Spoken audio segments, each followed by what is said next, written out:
defense manufacturing capacity in America, and invest in the war-fighting technologies of tomorrow. With this bill, we can help ensure that our men and women in uniform have what they need to deter and defeat any threat. Mr. President, we're safeguarding our national security from every angle, which means addressing energy security. Energy security might not get the same attention as border security and national defense, but it's a big part of keeping America strong and secure. Relying on energy from hostile nations or unstable parts of the world can be a dangerous proposition. And maintaining energy independence is key to keeping a country secure. We're fortunate to have an abundance of natural resources in this country, and our bill makes sure that the American people benefit from those resources by freeing them up for responsible domestic production for a secure, stable, and affordable supply of energy. Mr. President, there's a lot more I could say about this bill, but before I close, I just want to talk about how this bill delivers on Republicans' promise to rein in the size of government. Deliver savings to the American people by reining in waste, fraud, and abuse in federal programs. It includes the largest spending cut in American history, as well as common sense, good government reforms that haven't been attempted in Washington, D.C. in decades. And with more revenue we get, Mr. President, by growing the economy, not by raising taxes, this bill will actually help reduce the deficit by as much as $6 trillion. Mr. President, this bill delivers on the mandate the American people gave Republicans last year. A stronger America, a safer America, and a more prosperous America. It's right around the corner. Mr. President, I yield the floor, and I suggest the absence of a quorum. The clerk will call the roll. Mr. Alsobrooks.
Democratic whip.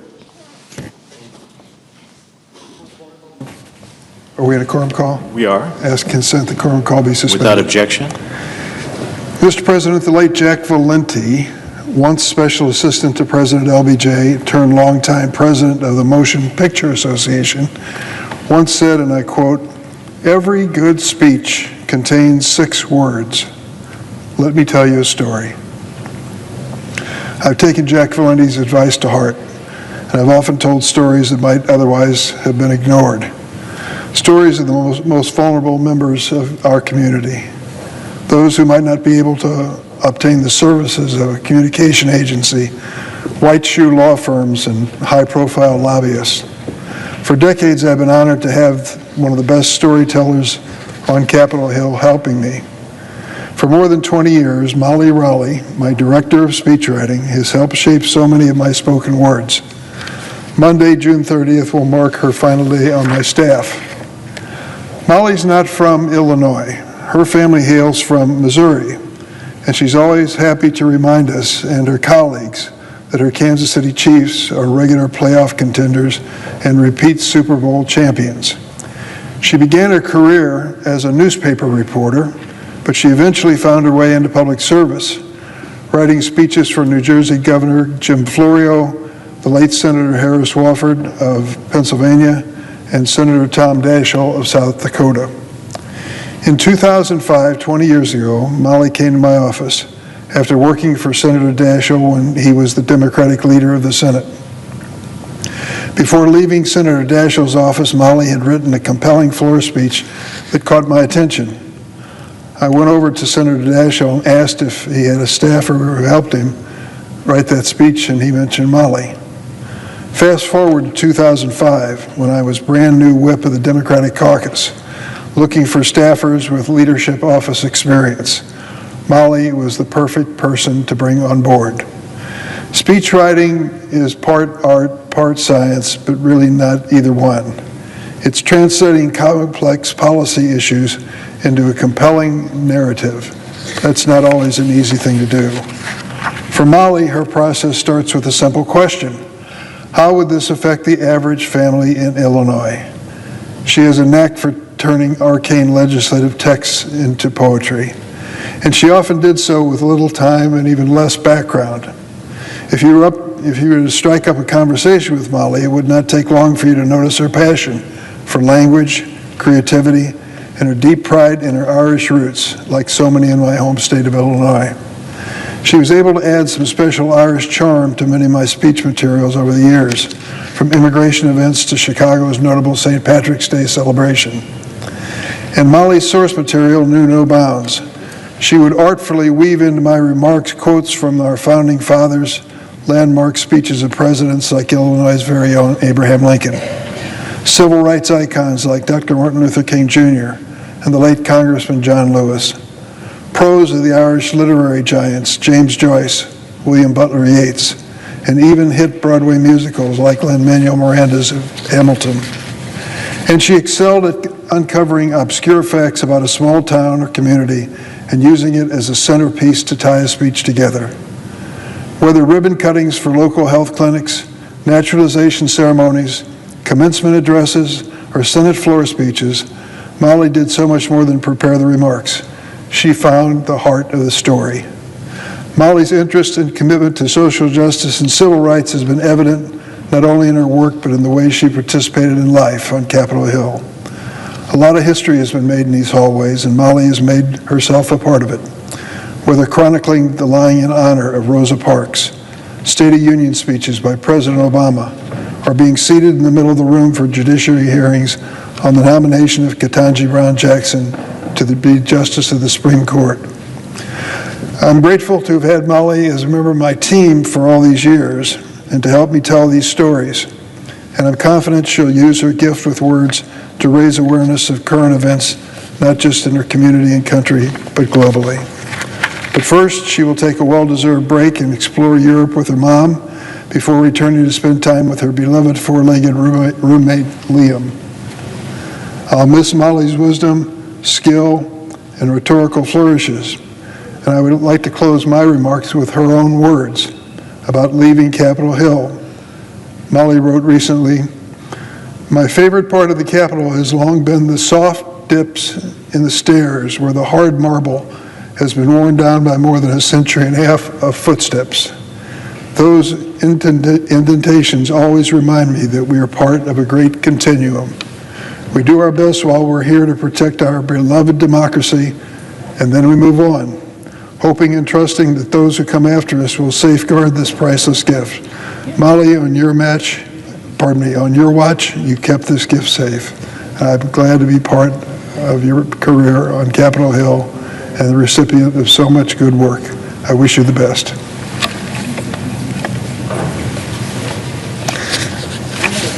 Mr. President, I ask that a tribute to Chicago Police Department Officer Crystal Rivera be entered in a separate part of the record. Without objection. I yield the floor.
Mr. President.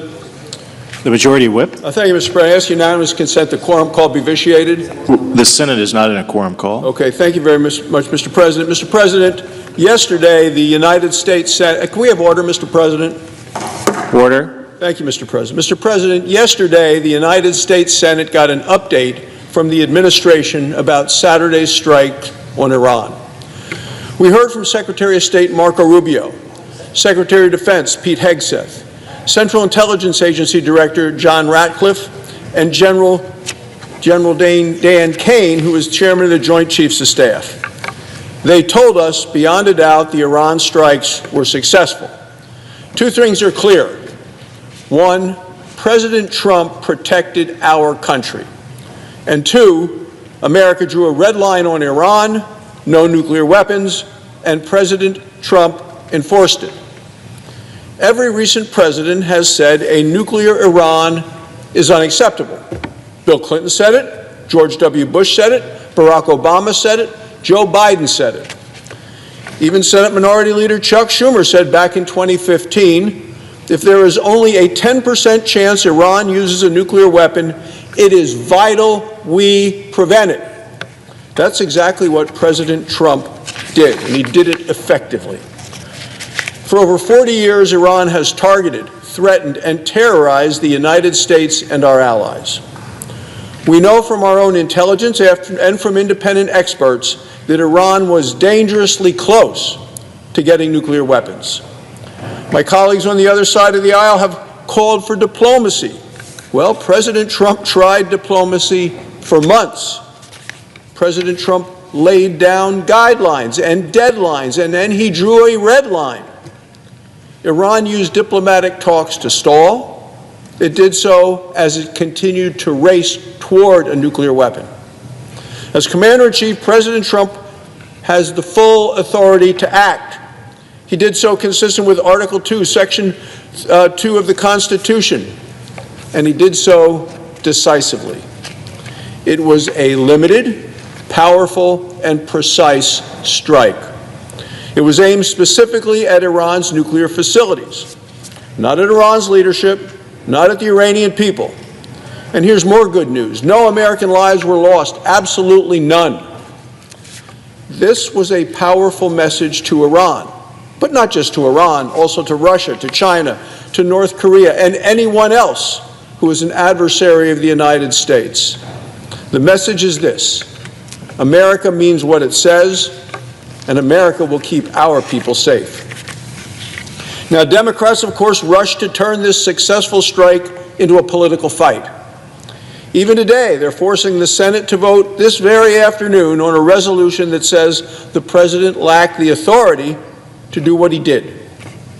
They've gone so far as to imply that the successful protection of the American people is an impeachable offense.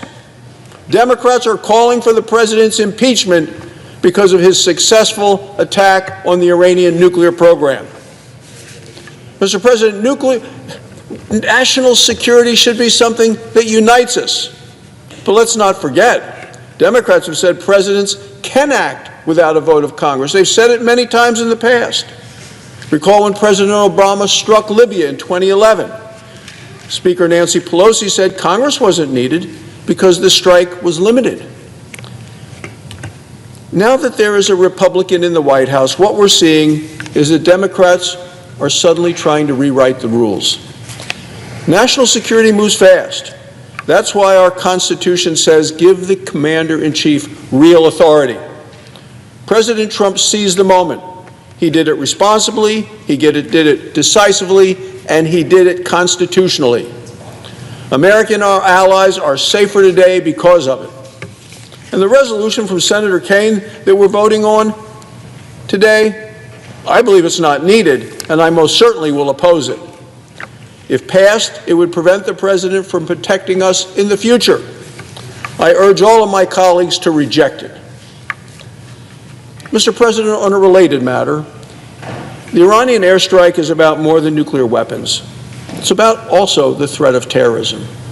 Iranian terrorists have targeted Americans for decades. Iran actively pursued an assassination plot against President Trump. Other top officials in the United States have also been targets of Iranian terrorists. Recently, Iran threatened to activate its so-called sleeper cells right here inside the United States.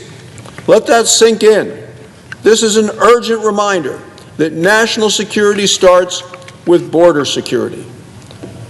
Under Joe Biden and the Democrats, more than 1,500 illegal immigrants from Iran crossed our southern border. 729 of them were released into our country by Joe Biden. And that might just be the tip of the iceberg. Because remember, under Joe Biden and the Democrats, there were millions of gotaways. People that weren't stopped sneaking across the border. They were detected, either satellite images, different mechanisms of looking for people, heat detection of people moving across the desert, but not being able to be captured. How many of them were Iranian agents as well? How many of them are today in sleeper cells? Well, the truth is, no one knows. What we do know is this: President Trump took office, and since that time, illegal border crossings are down by 95%. Immigration and Customs Enforcement agencies are working fast. In the last 7 days alone, ICE arrested 130 illegal immigrants from Iran. Right now, 670 Iranian nationals are being detained. President Trump's detentions are working. Now the administration needs more resources to finish the job. That's why Republicans are fighting for our comprehensive safety agenda. Our bill increases funding for border security and enforcement by $160 billion. It finishes the wall. It hires thousands of new Border Patrol and ICE agents. It gives them a bonus for keeping our communities safe. In November, Madam President, Americans want, need, and voted for safe communities and secure borders. Our Republican safety agenda delivers what the Americans wanted, need, and have voted for. Thank you, Madam President. I yield the floor. Suggest the absence of a quorum. Clerk will call the roll. Ms. Alsor-Brooks.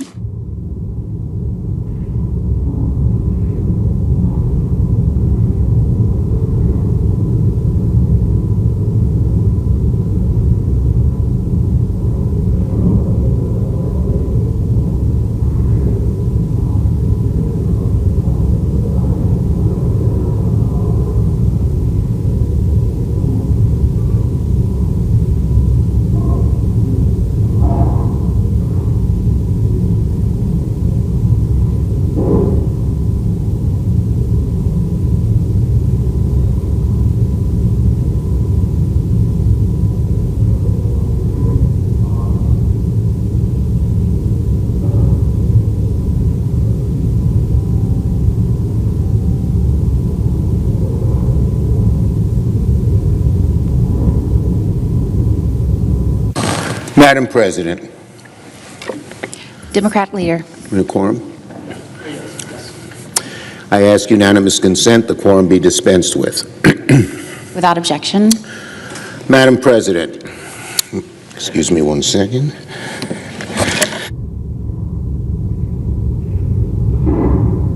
Been a pretty rough week for Donald Trump's so-called beautiful bill. As everyone watching can tell, things haven't gone according to plan. The bill has been bucking. Wait, the delays have piled up.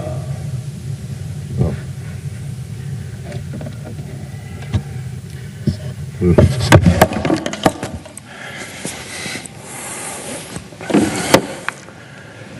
The delays have piled up, and it's obvious large chunks of the Republican conference don't like their own bill. But of course, we're hearing that Republicans may still try to bring this legislation to the floor as soon as tomorrow. That's not real legislating. This is a total rush job. This is Donald Trump bullying Senate Republicans to get a bill passed, no matter what is actually in it. And this is Republican leadership perhaps daring their own members who are deeply worried about this bill to oppose it on the floor. So if Republicans do in fact proceed very soon, let me remind them about the consequences of passing this bill. It'll be a disaster for families, for the economy, and even for Republicans themselves. It rips health care from 16 million people. It's the biggest cuts ever to food funding. It raises energy prices and surrenders American energy leadership to China. And it rewards the ultra-rich. Republicans should abandon these destructive policies, but of course they aren't doing that. Instead of fixing their bill, Republicans want to rush it because they don't want the American people to find what's in it. And their fears are certainly justified. Because the more and more that Americans look at this bill, the more and more they despise it. It steals their Medicaid, it jacks up their premiums, it takes away their jobs, and it gives trillions away to billionaires and special interests. This is a nonsense and destructive piece of legislation, and it makes no sense for Republicans to scramble to pass it. There's nothing inherently critical about July 4th. Even Donald Trump, 2 hours ago, admitted the July 4th deadline is a fake. And yet here they are, rushing, scrambling, twisting themselves into knots to try and salvage a bill they know will hurt both their constituents and their own political futures. Republicans aren't just lying to their constituents, frankly, they're lying to themselves, because this bill is wholly toxic.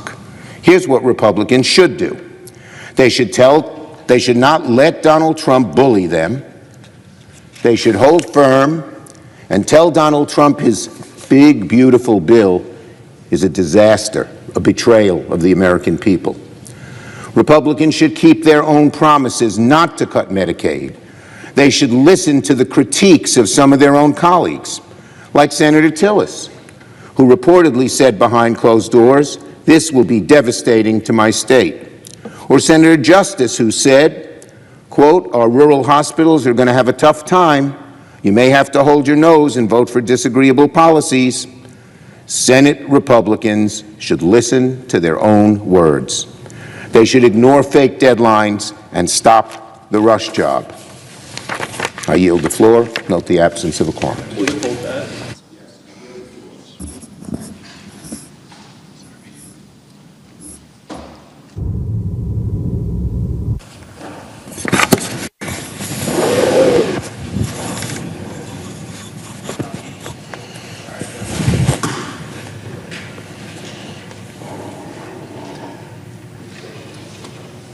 Madam President, Senator from North Carolina. confirming we are not in a quorum call. We are not. Madam President, I rise to recognize and commend the outstanding efforts of our law enforcement community in Western North Carolina for their role in the success of Operation Uptown Funk. Now, that's a pretty creative name, but it's a very serious issue. It was a year-long investigation into drug trafficking in Appalachia. This coordinated operation has involved law enforcement agencies from Buncombe counties, Henderson, Haywood, Transylvania counties in North Carolina, as well as Greenville and Spartanburg counties in South Carolina. And it's been supported by the Drug Enforcement Administration. This is nothing short of a strong testament to the commitment of our law enforcement officers to put the welfare of our communities first. Over the course of this investigation, authorities confiscated more than $175,000 of illicit funds, 20 firearms, and 30 pounds of illegal drugs, including substantial quantities of cocaine, methamphetamine, and fentanyl. More than 30 individuals from Henderson County have been arrested and are being held accountable for their role in this dangerous drug network. Madam President, these results, they're not just statistics. They represent lives saved, overdoses prevented, and neighborhoods that can breathe easier knowing that they're a lot safer. In a region still working to recover from the devastation caused by Hurricane Helene, dismantling this traffic ring has brought a renewed sense of hope and security for Western North Carolinians. On behalf of the people of North Carolina, I extend my deepest gratitude and congratulations to Sheriff Lowell Griffin of Henderson County, Sheriff Quentin Miller of Buncombe County, and Sheriff Bill Wilkie of Haywood County, and Sheriff Chuck Owenby of Transylvania County. I also want to thank the dedicated men and women within their departments, especially the Henderson County Drug Interdiction and Criminal Enforcement Unit, or DICE, for their service. Their courage has protected countless families and made it clear to the drug traffickers that they will find no refuge in the mountains of our beautiful Western North Carolina. It's my honor to represent a state whose law enforcement professionals lead with tremendous integrity and commitment to our citizens. I'll continue working in the U.S. Senate to ensure that they have the tools, resources, and support that they need to keep our communities safe. I yield the floor.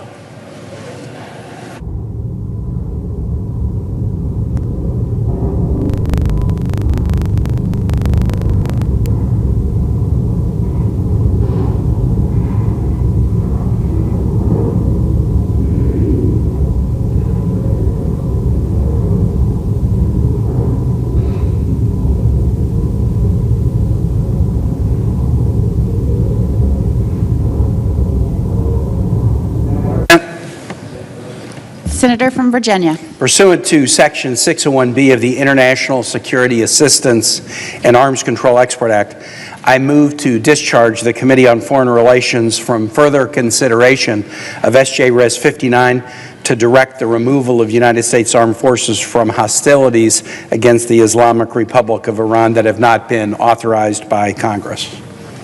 The clerk will report. Senator from Virginia, Mr. Kane, moves to discharge SJ Res 59 to direct the removal of United States Armed Forces from hostilities against the Islamic Republic of Iran that have not been authorized by Congress from the Committee on Foreign Relations.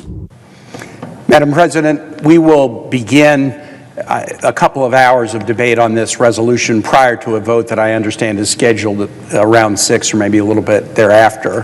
And I rise to talk about the resolution for the second time in the last week, and I needn't repeat all the points that I made when I spoke about it last week. But I'll just begin with this. I came to the Senate in January of 2013, and I tell people that I came with 100 interests and 10 passions and 1 obsession.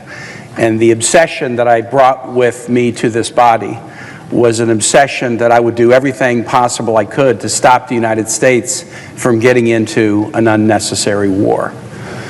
Why did I bring that obsession with me in 2013?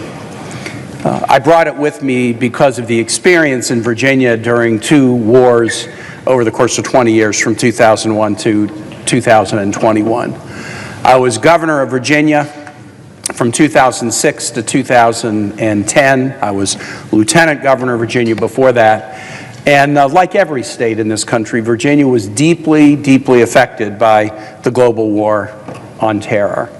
When I was governor of Virginia, I had the honor and responsibility, but it was also a burden of being the commander-in-chief of the Virginia National Guard. And that meant that I was with our guardsmen and women when they deployed to Iraq and Afghanistan, when they came home. I went to funerals, I went to wakes. These were very, very moving experiences. I visited, as governor, our troops, our guardsmen and women in both Iraq and Afghanistan during that period where the war was at a huge upsurge. Thousands of Virginia guardsmen and women were deployed during those 4 years. And of course, because of who Virginia is, it wasn't just our guardsmen and women, it was also our active duty, our DOD civilians from other parts of the federal family, reservists, military contractors, DOD civilians and their families. The cost of that 20 years of war on Virginia was very heavy. And I came with the obsession not only because of what I had seen in terms of the effect of these wars on my Commonwealth and my country, the deaths, the injuries, the long-standing mental health needs, the tremendous expenditure of public treasure, the lack of clear and positive results from that 20 years. But I also came with an obsession on this topic because of watching the way the war started, particularly the war in Iraq. The United States was basically, the public and this body was basically lied to about the extent of the Iraqi program of weapons of mass destruction. And then an administration forced a vote on the floor of this body right before a midterm election.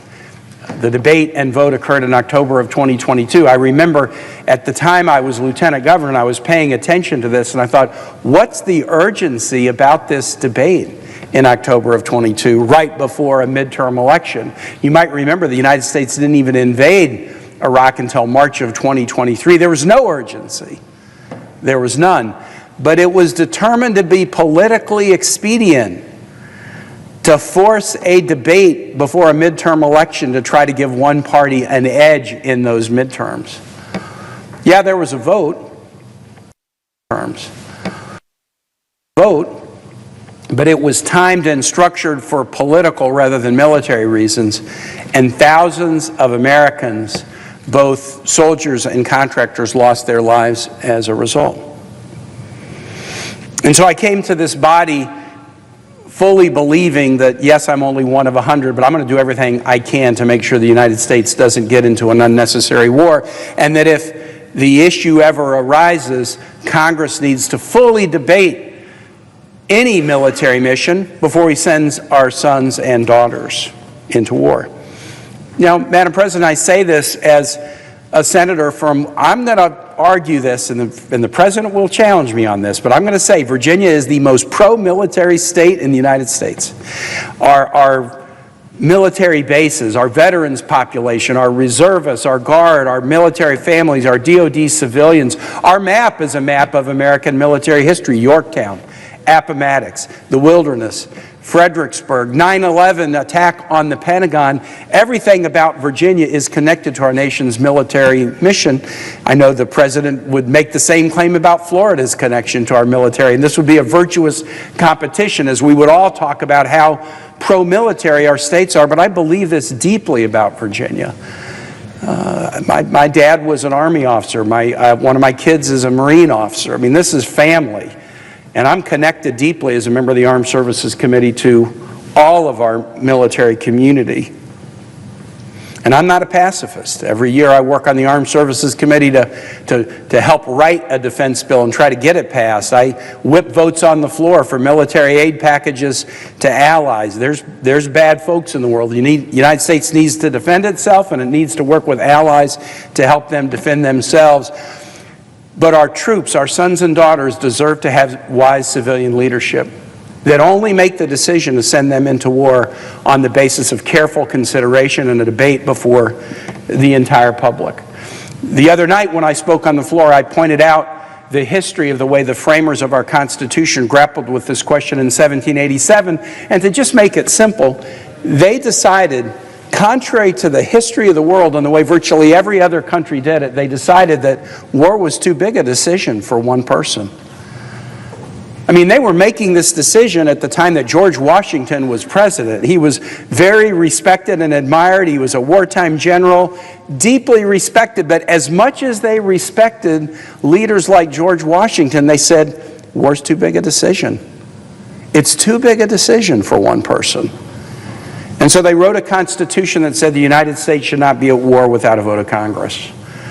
Defense against an attack or an imminent attack, yes, the President as Commander-in-Chief has the power to do that. But to go on offense against another nation or an entity like a terrorist group, and there were terrorist groups back in the days like the Barbary Coast Pirates. From the very beginning, we have confronted threats not just by nation states but by others, but the decision was, it was too big a decision for any one person, and we should only go to war after a debate, not only in Congress, where we put our thumbprint on, this is a national mission, we're risking our sons and daughters' lives for. We have a debate in front of the entire public so they can understand the stakes. War is too big for any one person. I think the events of this week have demonstrated that war is too big to be consigned to the decisions of any one person. Our current Commander-in-Chief, on his social media account a day or two after the attack in Iran, put up a music video with lyrics that were matched to a Beach Boys song, Barbara Ann, but the music video contained these lyrics: bomb, bomb, Iran, bomb, bomb, bomb, bomb, bomb, Iran, went to a mosque, gonna throw some rocks, time to turn Iran into a parking lot. We shouldn't premise a decision to send our sons and daughters into war on the judgment of a single person. The President patted himself on the back and he compared the attack to Hiroshima and Nagasaki. That was a most unusual comparison. I haven't put all the lyrics of the song up on my chart. One of the other lyrics was about sending the Ayatollah home in a box. I mean, is this some kind of a joke? Is this the way we treat war now? Like we run a victory lap and we overstate it and we turn it into a funny music video, or we use a Hiroshima and Nagasaki comparison as if that's like a good thing? War is too big to leave the decision to send our sons and daughters and risk their lives on the say-so of one person. We had some turmoil this week in the Senate. We were going to have a briefing on Tuesday that they had to, from the national security officials of the administration, they had to postpone it till Thursday because they were fighting with themselves and they were fighting with reporters about intelligence that had come out that the president wasn't happy about. In the immediate aftermath of the attack, he said that the Iranian nuclear program had been completely obliterated. All sources, Iranian sources, Israeli sources, the IAEA, the United States, have said severe damage. But because the president sort of went overboard with the Hiroshima and Nagasaki claims and completely obliterated, reporters started to dig into it. And then the president got mad, and then his Secretary of Defense started to name-call reporters who were asking basic questions. War is too big an issue to leave to the moods and the whims and the daily vibes of any one person. And that's why the founder said, unless it's an imminent defense, and in this case it wasn't, the Israeli foreign minister had said before the U.S. attack that their attacks had already set the Iranian program back at least 2 or 3 years. That's a direct quote from the Israelis who follow this very closely. If the program had been set back at least 2 or 3 years, what was the urgency that suggested we needed to take this action without a debate in Congress? And, Madam President, it was not only done without congressional authorization, it was also done without congressional consultation, and it was done without congressional notification of Democratic leaders. Republican leaders were given a briefing, but for the first time during my time here, no Democrat in a leadership position on the key committees was given an advance notice of this. Is war now to be a partisan thing? Where the White House just notifies those of the same party? I've tried to be consistent about this, Madam President. When I came to the Senate in 2013 with this passion that I'm going to do anything I can to stop an unnecessary war, within a few months after arriving here, President Obama, who is a personal friend, was contemplating military action in Syria. And I looked my friend in the eye and I said, you do not have congressional authority to do that. You need to bring this to Congress. Hey, I thought you were my supporter. I thought you were my friend and you would support this. I do support you, and I think you have good judgment, and I think you're likely to make a careful decision, but war is too big an issue to leave in the hands of even a completely careful and deliberative individual. The framers didn't want to leave war in the hands of George Washington, for God's sake. They thought Congress should be involved in it. And I said to President Obama, you need to bring this to Congress. And guess what? A lot of members of this body said the same thing. 7 members in the Senate right now were in the House in 2013. And I have a letter that many of them wrote. 6 members who are currently Republican members of the Senate signed this. August 28, 2013, dear Mr. President, we strongly urge you to consult and receive authorization from Congress before ordering the use of U.S. military force in Syria. Your responsibility to do so is prescribed in the Constitution and the War Powers Resolution of 1973. We were in a recess then, it was August. But they said, if you deem that military action is necessary, Congress can reconvene at your request. We stand ready to come back into session, consider the facts before us, and share the burden of decisions regarding U.S. involvement in the quickly escalating Syrian conflict. 6 Republican members of this body signed that letter in 2013, but based on their public statements, they seem to have a different standard for President Trump than they did for President Obama, a different standard for war against Iran than they did for war against Syria. There's one member who signed this letter who is consistent. Congressman Peter Welch is now in the Senate. He signed this letter to a president of his own party saying you can't do this without a vote of Congress. Come to Congress. And he is taking the same position on the floor today consistently that he did then. Madam President, I'm going to conclude and just say this. I know everybody in this body is praying that the ceasefire that is in place now for a couple of days works and that it holds. I know everybody is praying that when the administration now says they're interested in a diplomatic resolution to this program, that they will have learned that they shouldn't tear up diplomatic deals as they did in 2018, but instead should prefer diplomacy and step back from war against Iran. I pray that that holds and that we won't need to be back here doing this again, but I do note that the president, even today, said he would certainly bomb Iran again.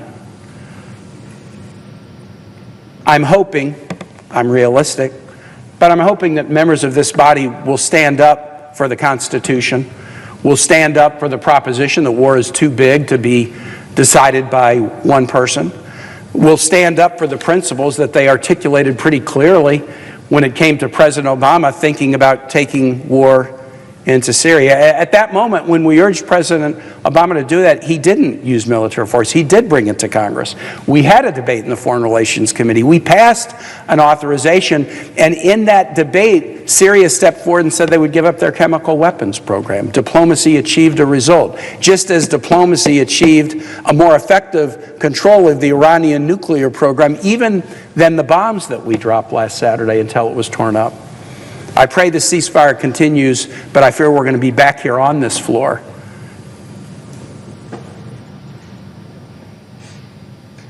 And I hope when we are on this floor again, members of this body will stand for the proposition that has been part of our history, that war is too big an issue to allow one person to make the decision that sends our sons and daughters into harm's way. With that, Madam President, I yield the floor. Madam President. Senator from Maryland. Thank you, Madam President. I rise today in support of Senator Kane's War Powers Resolution to make crystal clear that, as required by the Constitution of the United States, the President may not take offensive military action against Iran or any other country without congressional approval. Last Saturday, the world learned through a social media post by Donald Trump that he had ordered an attack on 3 of Iran's nuclear enrichment sites, the first ever direct U.S. military assault on Iranian territory. We all agree that Iran must not obtain a nuclear weapon, but bombing is not the best, most sustainable way of achieving that goal, and nothing I heard yesterday at the intelligence briefing changes that assessment.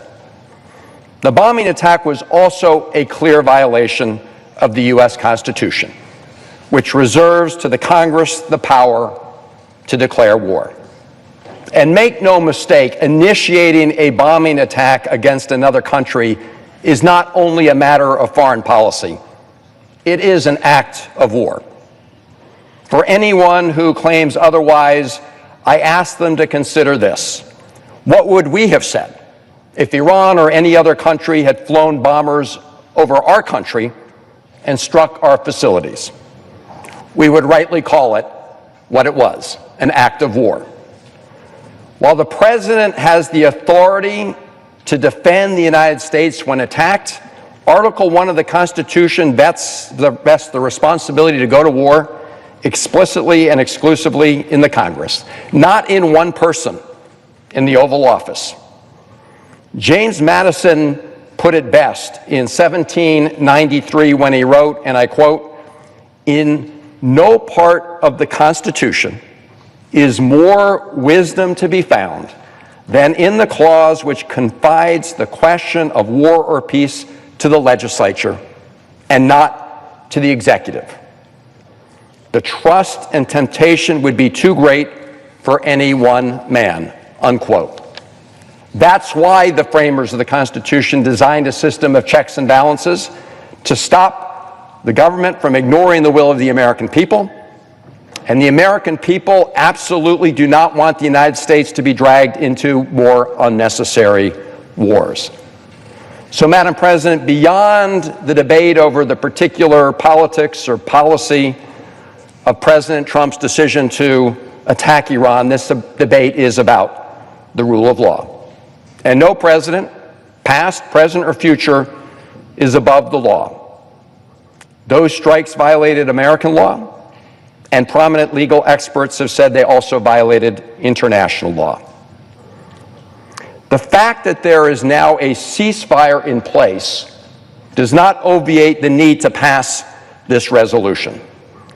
President Trump has already shown that he is willing to initiate hostilities on his own. And indeed, as Senator Kane just mentioned, President Trump just said a few hours ago that he would, quote, absolutely consider bombing Iran again. And just last month, when asked whether he needs to uphold the Constitution of the United States, President Trump answered, quote, "I don't know." We, the United States Senate and House, should make clear that compliance with our Constitution is not optional. Now, President Trump did not just attack another country in violation of the Constitution. He did so in spite of facts presented by our own U.S. intelligence agencies. Just 3 months ago, the U.S. intelligence community noted that, and I quote, "They continue to assess that Iran is not building a nuclear weapon, and Supreme Leader Khamenei has not authorized the nuclear weapons program he suspended in 2003, unquote." That assessment has been reaffirmed year after year since at least 2007, that Iran was not producing a nuclear weapon and had not made a decision to do so. You would think that the facts and intelligence assessments would matter when a president chooses to attack another country. Apparently not in this case. Indeed, when President Trump was confronted with the U.S. intelligence community's assessment just days before he launched the attack, he dismissed it. It was an inconvenient fact. It was inconvenient because it showed there was more time for diplomacy to work, time to get a negotiated solution. Secretary Rubio was asked about this intelligence assessment after the United States bombed Iran. His answer, very revealing. He said, and I quote, "Forget about the intelligence," unquote, and then went on to try to justify the timing of the attack. Now, as I said earlier, most, if not all of us, agree that Iran must not have a nuclear weapon, which would pose an existential threat to Israel, threaten America's interests in the region by further emboldening Iran's malign actions, and increase the risk of nuclear proliferation throughout the Middle East. So the question is, how do we best accomplish that goal in a durable way that doesn't unleash unintended consequences and put Americans and others at greater risk? President Obama answered that question. That's exactly what he accomplished through the agreement his administration negotiated with Iran 10 years ago this July. President Obama made a deal with Iran to prevent it from building a nuclear weapon. And the agreement was working. Iran was subject to around-the-clock, 24-hour inspections from the International Atomic Energy Agency. That agreement made the whole world a safer place. But in his very first term, Donald Trump ripped up that deal. Not surprisingly, Iran began to enrich uranium at higher levels, though still not at the 90% level needed for bomb-grade material. Now, by the time Donald Trump returned to the White House this year, even he and his administration had come to understand that the best way to ensure that Iran does not decide to develop a nuclear weapon is through negotiation. That's why earlier this year, he dispatched his special envoy, Steve Witkoff, to open negotiations with Iran. And those negotiations were ongoing. Indeed, the sixth round of discussions were scheduled to take place on Sunday, June 15th, just 2 days before the Netanyahu government launched its attacks on Iran. Not surprisingly, that Israeli attack derailed the ongoing U.S.-Iran negotiations. It is important to remember that a decade earlier, Prime Minister Netanyahu worked very hard to derail President Obama's ongoing negotiations with Iran. Indeed, Prime Minister Netanyahu even addressed a joint session of Congress, urging the Congress not to proceed with those negotiations. Prime Minister Netanyahu did not succeed in derailing President Obama's JCPOA negotiations. That agreement went into effect, and it did make the world and our country and Israel a safer place. But unlike then, Prime Minister Netanyahu succeeded this time. He outmaneuvered Donald Trump. That story is well documented in a June 17th New York Times piece entitled, and I quote, "How Trump Shifted on Iran Under Pressure from Israel," unquote, and a June 23 Washington Post story entitled, and I quote, "Netanyahu decided on Iran war last year and then sought to recruit Trump," unquote. Simply put, Prime Minister Netanyahu accomplished that goal. President Trump joined his war of choice against Iran. And in doing so, President Trump put our men and women in uniform in the region in grave danger and unnecessary risk.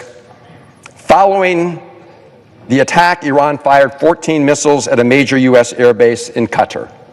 Fortunately, Iran gave the United States and Qatar advance warning, and there were no casualties. But the full extent of Iranian retaliation could play out throughout the region and other places around the world over a long period of time. And what was accomplished? What was accomplished? To hear President Trump tell it, the Iranian nuclear program was, quote, obliterated, unquote. That is flat out untrue. Untrue. We know from public reporting that a Defense Intelligence Agency assessment found that the strikes only set back Iran's nuclear program by a few months. Whether it's a few months or somewhat longer, the point is this: the strikes did not obliterate Iran's nuclear program. Before the attacks, U.S. intelligence assessed that Iran was not building a nuclear weapon, and in the aftermath of the attacks, Iran may well change its mind and move forward. So President Trump disregarded politically inconvenient U.S. intelligence assessment when he launched the attacks, and he's now making up his own politically convenient narrative about the results. What's been particularly cowardly is the Trump administration's efforts to escape their own failures by hiding behind the amazing men and women of the U.S. military. To hear President Trump and Secretary of Defense Heskes tell it, any criticism of their decision to attack Iran is somehow a criticism of the American military. This is garbage, and they know it. Our servicemen and women performed their mission flawlessly, and they did it with courage and with resolve. It's especially rich to see Donald Trump, who so often insulted and belittled our military heroes, now try to hide his own failings behind them. So let's be clear. While we owe our service members our debt of gratitude, we do not owe that debt of gratitude to President Trump or members of his cabinet for their decisions or for their current efforts to manipulate the narrative about the results of the attack. I have to say, as my colleague Senator Kaine mentioned, that the spectacle of President Trump and Secretary Hesketh berating the press for questioning their claims that the Iranian nuclear program had been, quote, obliterated only reveals their manic desperation to hide the truth. Remember when President George Bush declared with respect to Iraq, mission accomplished? What President Trump and Secretary Hesketh are communicating is that it's somehow treasonous to ask about intelligence reporting that casts doubts on their claims. This is not only an effort to intimidate and silence the press, it also sends a terrible message to all the intelligence analysts in the U.S. government. It says that anybody who presents facts that don't fit President Trump's political narrative is trying to, as Secretary Hesketh said, make the president look bad, or undermining the success of our pilots, or trying to manipulate the public mind. That's ridiculous. We've already seen, Madam President, the dangers of manipulating intelligence to fit the president's narrative rather than fidelity to the facts. The United States went to war in Iraq under false pretenses. Remember when the Bush administration told America that Iraq was developing weapons of mass destruction? Remember when Vice President Cheney warned in March 2003 that, quote, if there's a mushroom cloud in New York, you will know that Saddam Hussein is behind it, unquote. And of course, there were no weapons of mass destruction in Iraq. So false intelligence and false narratives that fan the flames of unnecessary wars cost us dearly. The Iraq War cost the lives of over 4,000 American soldiers, hundreds of billions of dollars of American taxpayer money.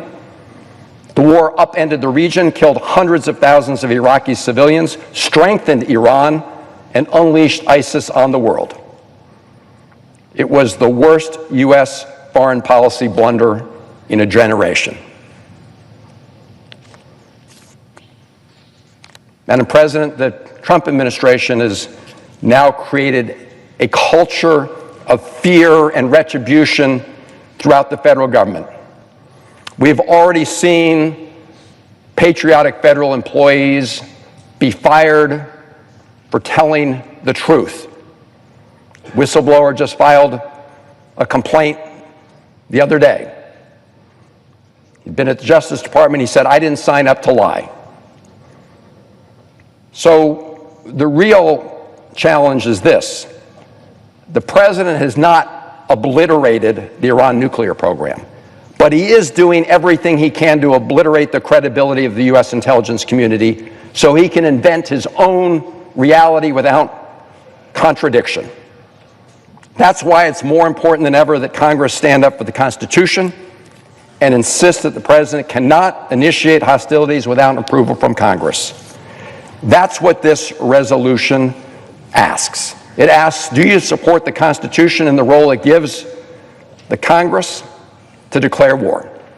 Do you believe that the people's representatives should have a voice in whether American lives, and specifically the lives of our nation's armed forces, are put at grave risk?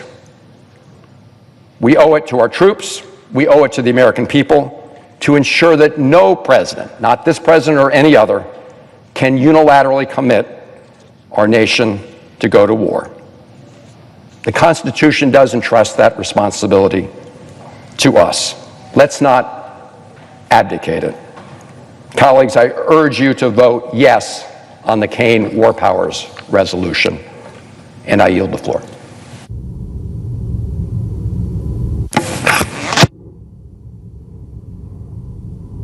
Madam President, Senator from California. I rise today in support of Senator Kane's resolution for the simple and compelling reason that it upholds our constitutional duty. Regardless of what people may think of the military's execution of its mission last weekend, and our service members performed with courage, with professionalism, with extraordinary precision, or their views of its effectiveness, and I hope and pray the mission was effective. Iran is a malevolent regime. It is the paramount sponsor of terrorism in the world, and it must never be allowed to obtain the bomb. Regardless of whether you support the president's decision to engage in preemptive strikes in the first place, regardless of whether or not you support the president generally or you do not, the Constitution charges the Congress, not the president, with the power to declare war. Now, there may be a fog of war and a murky uncertainty concerning the battle damage assessment, but there is no ambiguity here when it comes to the Constitution. Article 1, Section 8 provides the Congress shall have the power to declare war, not the president, or the president if it's not convenient to the Congress, but the Congress.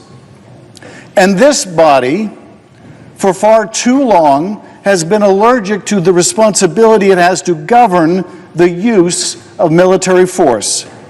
Not since the very early part of this century has Congress approved any authorization for the use of military force. Nevertheless, a great deal of military force has been, in fact, used by the United States since then in far-flung places in the world. In fact, post-World War II, the war power has been utilized by an increasingly strong executive and an increasingly deferential and fearful legislature. Now, during the last several weeks, it has been apparent to anyone watching that the conflict in the Middle East had the potential to draw in the United States of America. When missiles began striking Tehran and Tel Aviv, when the President of the United States, with signature bombast, began to telegraph the possibility that we would enter the fray, when countless American families were forced to consider whether their children would be the next to bear the burden and carry the sacrifices of another potentially endless war in the Middle East. And so, with those families and our service members in mind, Senator Kaine introduced this resolution to ensure that the President did not risk committing the United States to yet another open-ended conflict in the region without a debate in Congress and a decision by Congress as to whether the country should go down that dangerous road. Now, at that time, many senators, myself included, pushed for an intelligence briefing from the administration. We had significant questions we needed answered. Had Iran made the decision to build a bomb? Had Iran begun the process of building the mechanism of a bomb? Was there an imminent threat to the United States or our forces? What were the threats to U.S. personnel and facilities in the region should Iran respond? How might Iran and its proxies escalate and harm U.S. interests, not only in the region, but here at home and other parts of the world? How much damage could U.S. military action do to the Iranian nuclear and missile programs, and for how long would it set them back? And most important, what was the risk that such a bombing campaign could escalate into all-out war?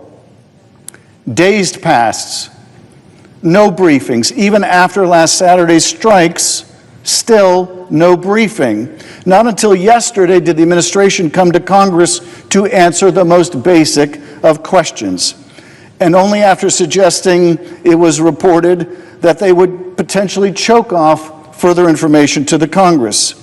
The Constitution demands otherwise. The founders split the government's wartime powers just as they divided responsibilities for so many other things. It is Congress which declares war, which raises an army and a navy, and pays for the financial costs of defense and war. And keep in mind, the need for congressional approval of war-making was not hypothetical to the founders.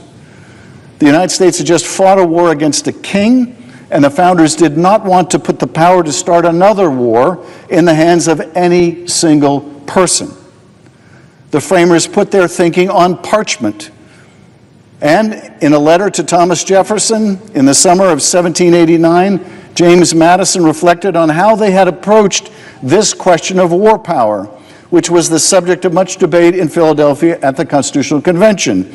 He said, "We have already given in one example an effectual check on the dog of war by transferring the power of letting him loose from the executive to the legislative body, from those who are to spend to those who are to pay. From those who are to spend to those who are to pay." That is, because a decision as consequential as entering into war requires informed debate and buy-in from the people's representative and the public, from us here in the Senate and from our colleagues in the House.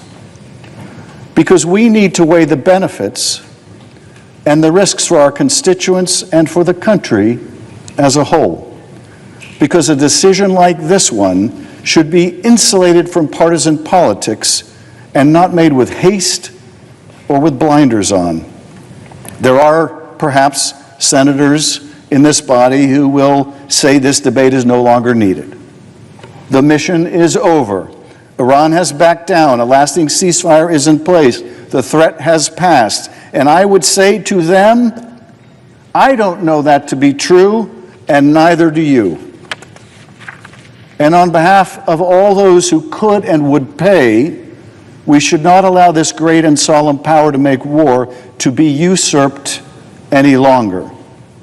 The only way for us to know whether the United States might be drawn into a broader conflict is if we exercise our authority to prevent it, or to determine that the Congress wants to affirmatively provide a president with the authorization to use force. So I'm a yes on this resolution. And if the Senate votes to bring this resolution before the body, which I hope it will see the wisdom of doing, I will move an amendment that I have filed with Senators Kim and Kaine that I would hope would receive all of our support.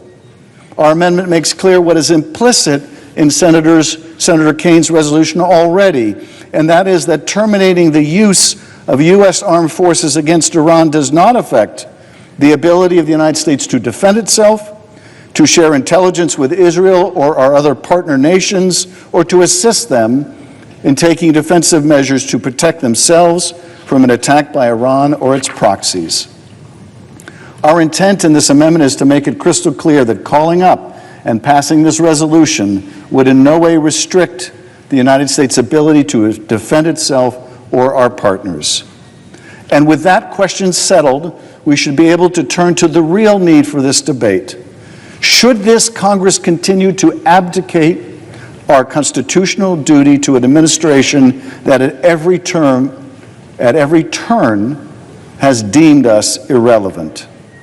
An administration that for too long deferred its obligation to brief Congress and has reportedly threatened to take steps to choke off the amount of information we have and need to assess the impact and the consequences of unilateral military action.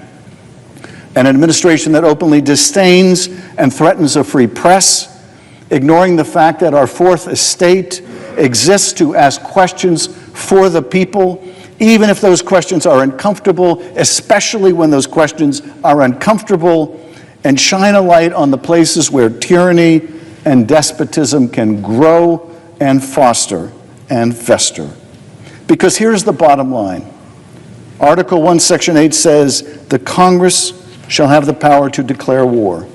And every American should know that Congress is not giving up on its most basic constitutional right to debate and determine whether U.S. forces undertake further operations, offensive operations, against the Iranian regime or any other. This resolution, with my amendment, would give senators confidence that a vote on that question will in no way put American troops or our allies at increased risk, and the underlying resolution would give the American people the confidence of knowing that they will not be dragged into another war without their consent. There must be a check on the dogs of war. There must be a voice for those who will pay the costs of going to war. And the Senate must be that voice. I yield back. President, Senator from Oregon.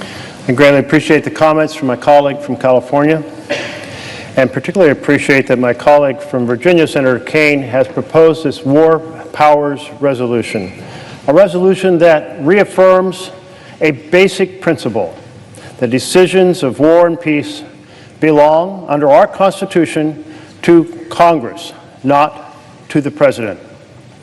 But on June 21st, President Trump ordered strikes on 3 Iranian nuclear facilities. There was no congressional authorization. There was no debate in this chamber. There was no vote in this chamber. The President made a unilateral decision that risked bringing the United States into another extended war in the Middle East. That is not how our founders designed our nation through the architecture of the Constitution. In fact, each member here swore an oath to uphold that Constitution that places the responsibility for declaring war upon this body, not upon the individual who sits in the Oval Office. To be sure, the President as Commander-in-Chief has the responsibility to protect the nation from an imminent threat. But in this case, there was not an imminent threat. First, according to our own intelligence, Iran was not pursuing a nuclear weapon. Second, even though Iran possessed significant amount of 60% enriched uranium, more than the 3 to 5% that is utilized for civilian energy, it was still not enriched to the level to build a bomb. And it would have had to not only be enriched to 90%, it would have had been converted into metallic form. It would then have to have been arranged with an extensive system of explosives that compress it in order to start a chain reaction. That is a very difficult engineering feat. Third, prior to the U.S. strikes, Israel's foreign minister said Israel's attacks had already set back Iran's nuclear weapon program for at least 2 to 3 years. So let's be clear. The threat was not imminent. It was not a situation where there was no time for the President to observe the Constitution, to honor the Constitution, to seek an authorization for the use of military force from the Congress of the United States. The administration instead acted precipitously, putting American lives at risk, including the over 40,000 U.S. troops in the region, as well as diplomats and American civilians stationed or visiting the Middle East. Wars are easy to start, but they are often hard to end, and the consequences can be enormous. Look, for example, at the cost of the wars in Afghanistan and in Iraq. More than 7,000 deaths of American men and women serving in uniform. More than 50,000 serious injuries, often life-altering injuries to America's sons and daughters serving in uniform. More than $8 trillion of American treasure spent. That is why the founders said the consequences of conflict, of entering into war, are so significant. They must never be entrusted to a single person, not even the person who sits in the Oval Office. That's why they wrote the Constitution, placing the responsibility for that here, where it can be wrestled with, where it can be debated, where different perspectives can be brought to bear, where experts can be interviewed, and all can be taken into account in making such an important decision for our nation. From where we are right now, two things need to happen. First, Congress needs to reassert its constitutional authority over matters of war and peace. Second, we need to double down on diplomacy to secure a lasting peace. And a lasting peace includes at least 3 elements. Iran does not develop a nuclear weapon. Second, Iran stops funding militias across the region. And third, Iran's economy is freed up to prosper. Those are the 3 elements that need to be addressed. Let me begin first by addressing in some greater detail Congress's need to reassert its constitutional authority. On Meet the Press on Sunday, Senator Lindsey Graham said, quote, "You can't have 535 commander-in-chiefs." He is exactly right. And that is why the founders designed the Constitution with a separation of powers. Congress has the responsibility to decide if we go to war, and then the President commands our military to go to war. Article 1 gives Congress the power to declare war, and Article 2 gives the President the power to be the commander-in-chief to execute the war. Senator Kane's War Powers Resolution says that hostilities with Iran must be explicitly authorized by Congress. But that does not in any way prevent the U.S. from defending itself from an imminent attack, should that need arise.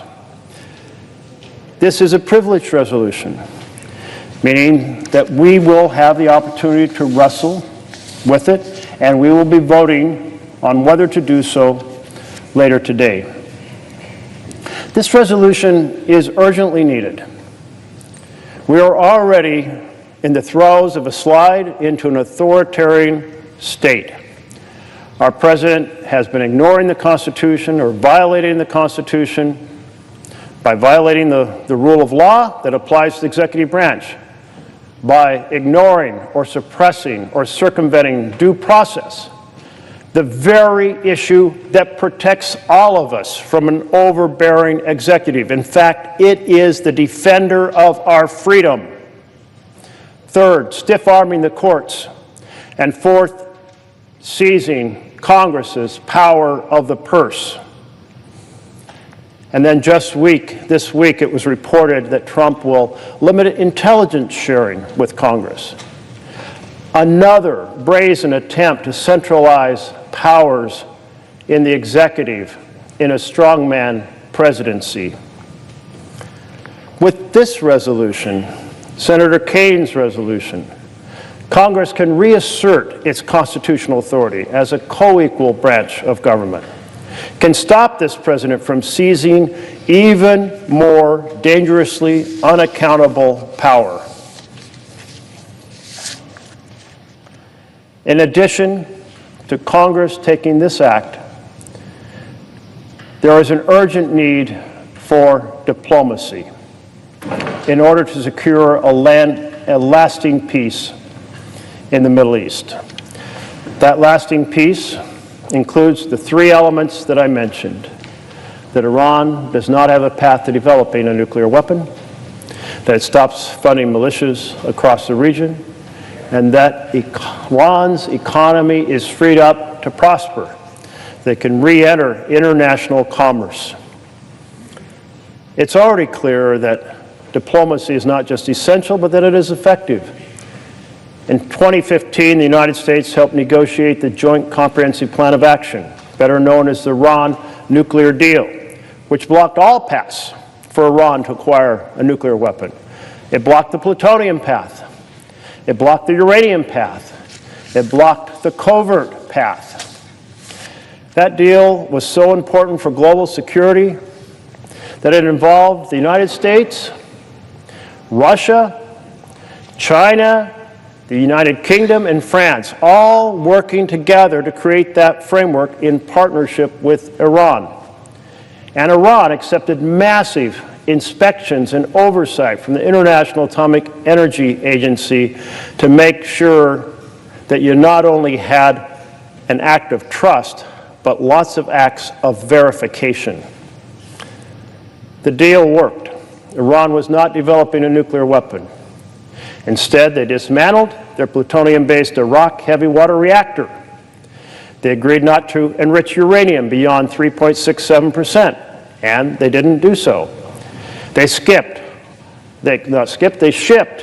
all of their more highly enriched uranium out of the country, some 25,000 pounds, to be stored abroad. But 3 years later, President Trump tore up that agreement. He did so over the objections of his own national security officials, over the objection of his Secretary of Defense, General Jim Mattis, over the objection of his Secretary of State, Rex Tillerson, over the objection of his National Security Advisor, General McMaster, and over the objection of his Chief of Staff, General John Kelly. Had President Trump and his first administration not torn up that agreement, we'd be celebrating Iran's 10th anniversary under the nuclear deal with no path to a nuclear weapon. By ripping up the Iran nuclear deal, Trump opened the pathway for Iran to enrich beyond 3.67%, leading to the concerns that prompted Israel to attack Iran's nuclear facilities and that led Prime Minister Netanyahu to ask President Trump to use our planes and our abilities to bomb Isfahan, Natanz, and Fordow. To create an enduring agreement now that stops Iran from having a path to nuclear weapon, restrictions like those that were in the Iran nuclear deal back in 2015 have to be recreated. And in fact, we've learned over the last few days how diplomats from President Trump's team have been working on this. We're in conversations with Iran before Israel's attack to create such an arrangement. And in fact, continued some of those conversations even as bombs were dropping. We have to succeed to put in place a permanent, detailed, enforceable plan for peace, which Iran agrees to, that stops funding for militias outside Iran and blocks all those paths to a nuclear weapon. Colleagues, we wouldn't be here today discussing this if President Trump hadn't torn up the first agreement that was working against the advice of his entire foreign affairs and security staff. That's what happens when you scoff at diplomacy, diplomacy that works, agreements that work, and unleash events in the world that lead to circumstances that realize themselves this year in 2025. The decision to strike Iran without authorization from Congress was wrong because there wasn't the imminent threat, and thus there was time to go through the process of seeking authorization for the use of military force necessitated by our Constitution. Wars are easy to start, but they are hard to end. And that's why the founders wanted us to debate them before the American people. We must reassert Congress's congressional authority. We must double down on diplomacy to secure long-term peace. We cannot allow our service members in uniform to be sent to war if we are not even willing to debate and vote on that war. I urge my colleagues to support this resolution. Thank you, Madam President.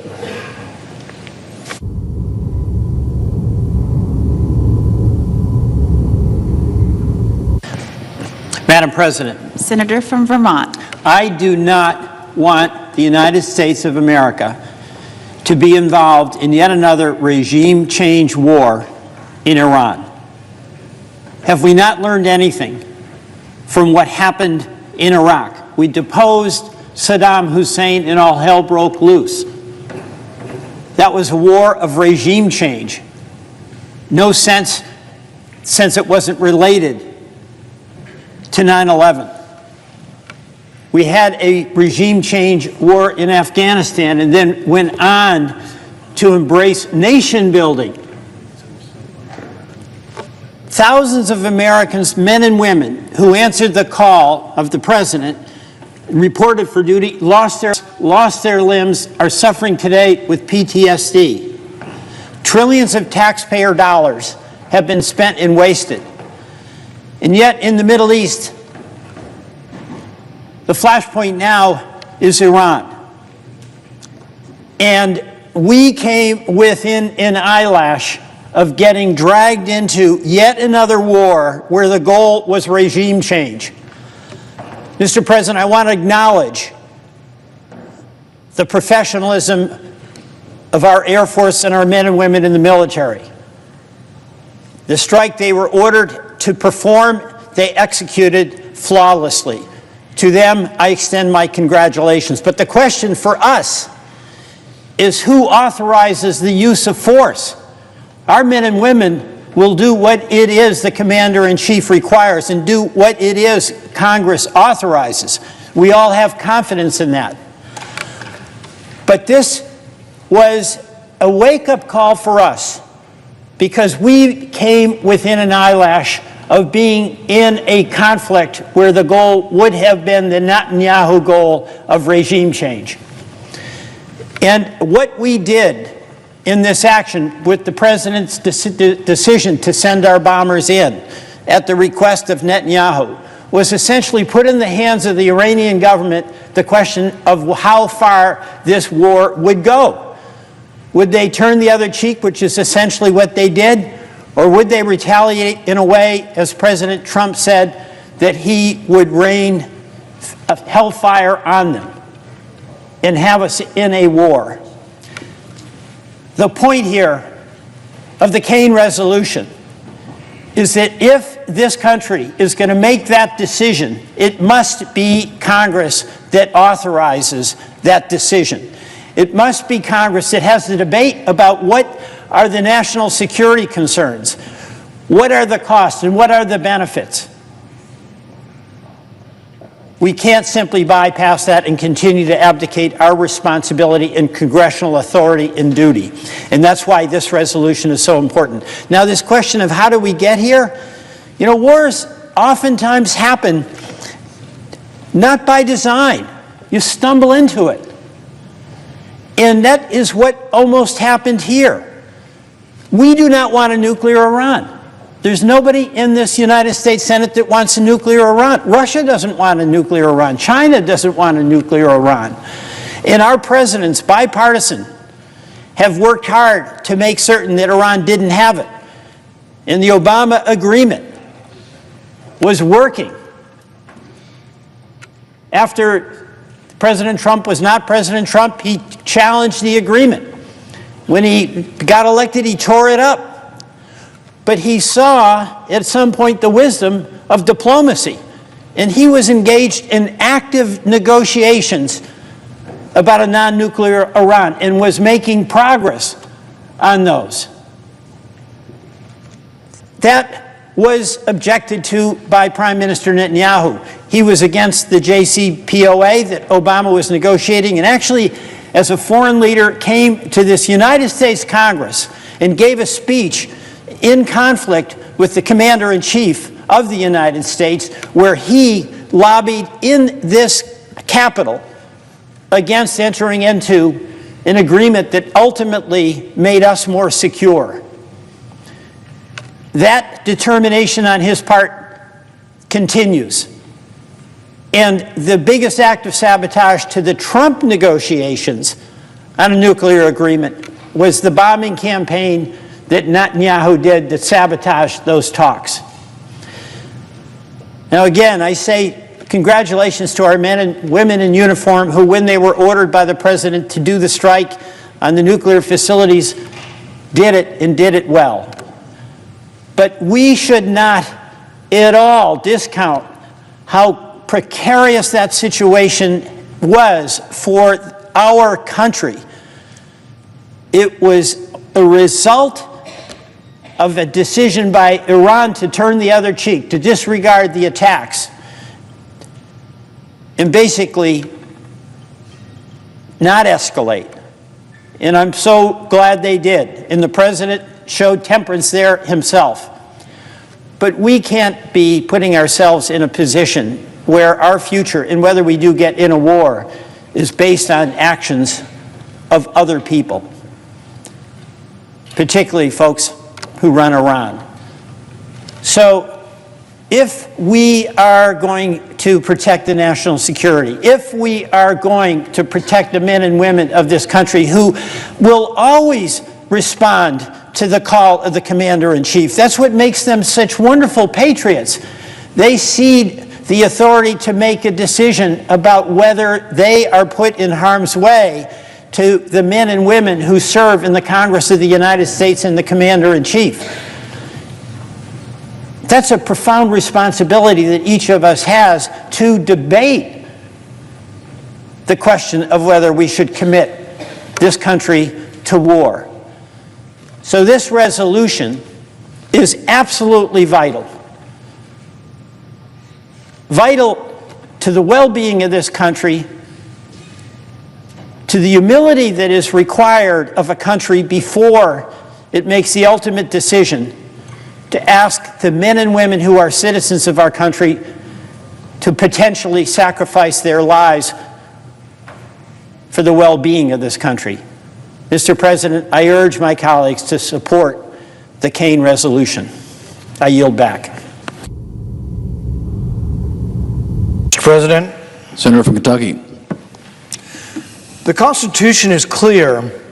Congress, not the President, has the authority to declare war.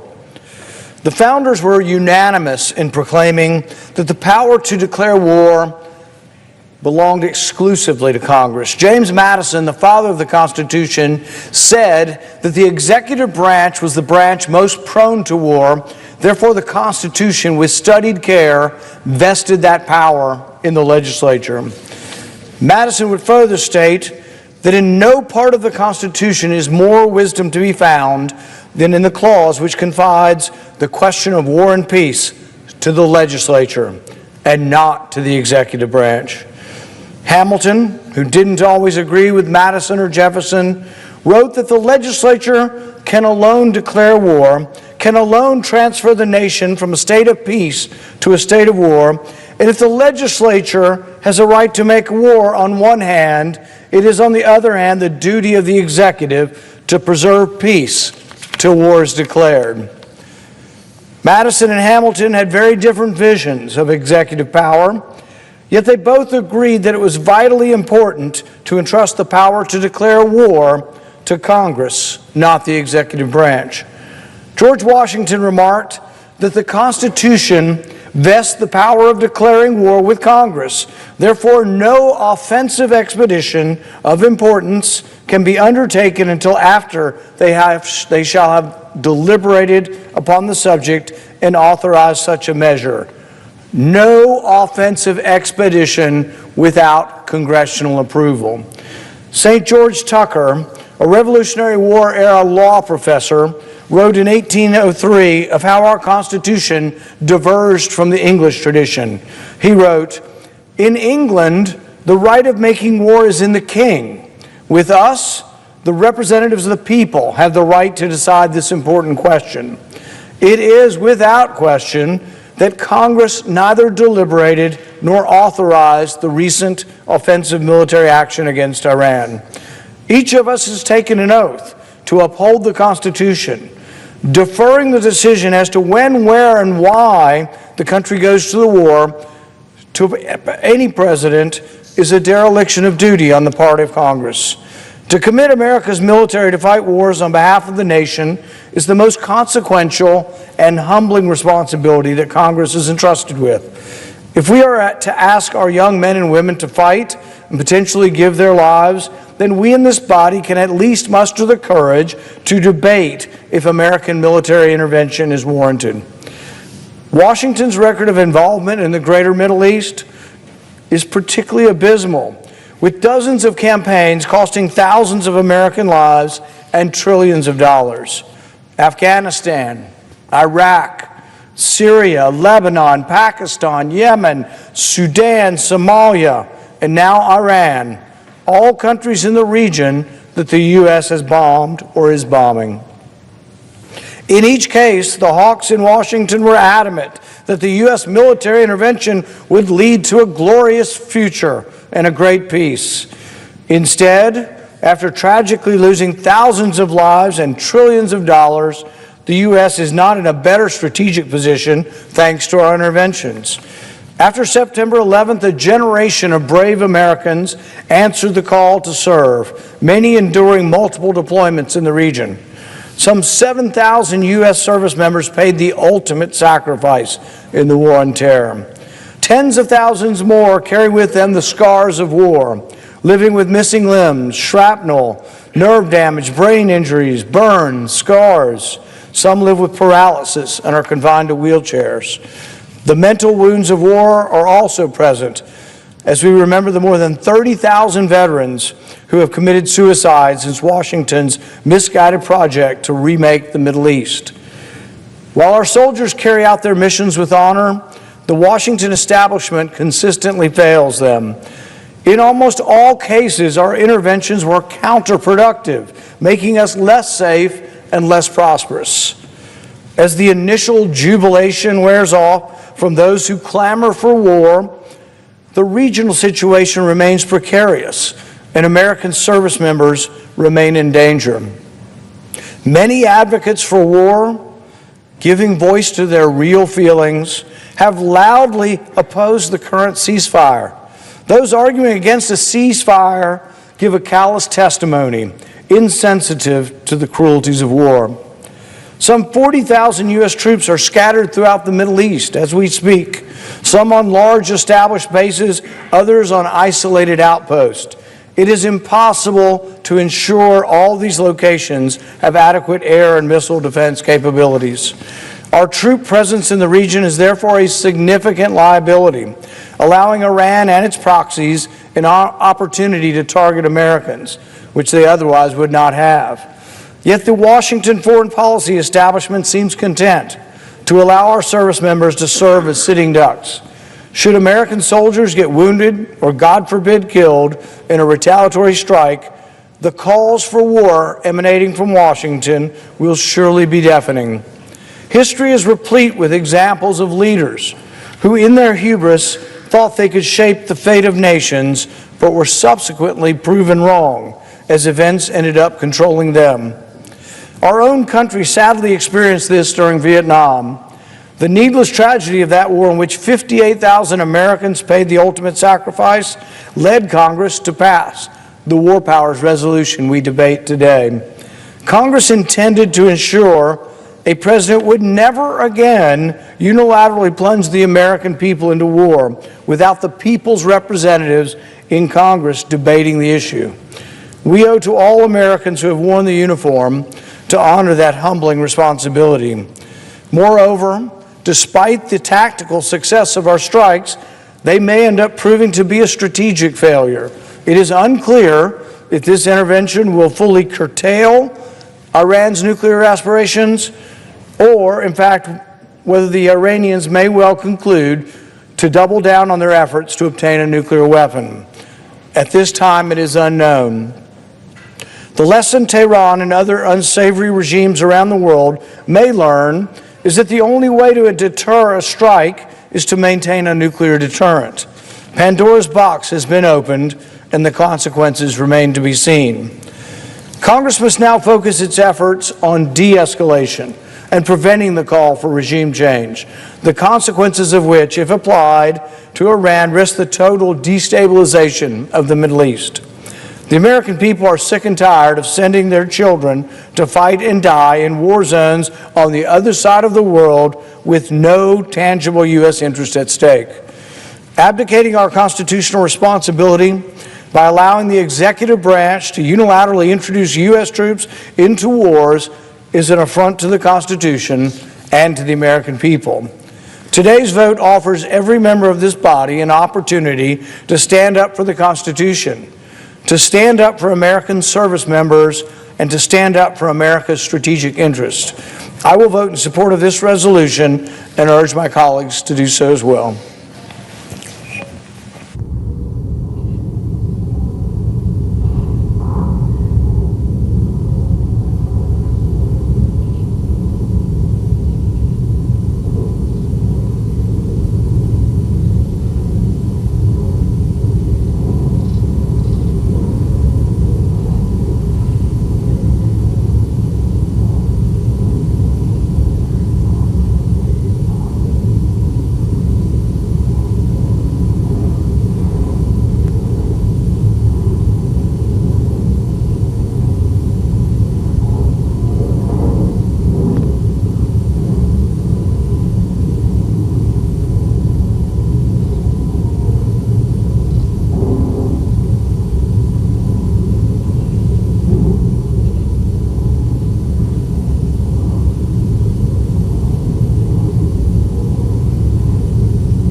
Senator from Connecticut.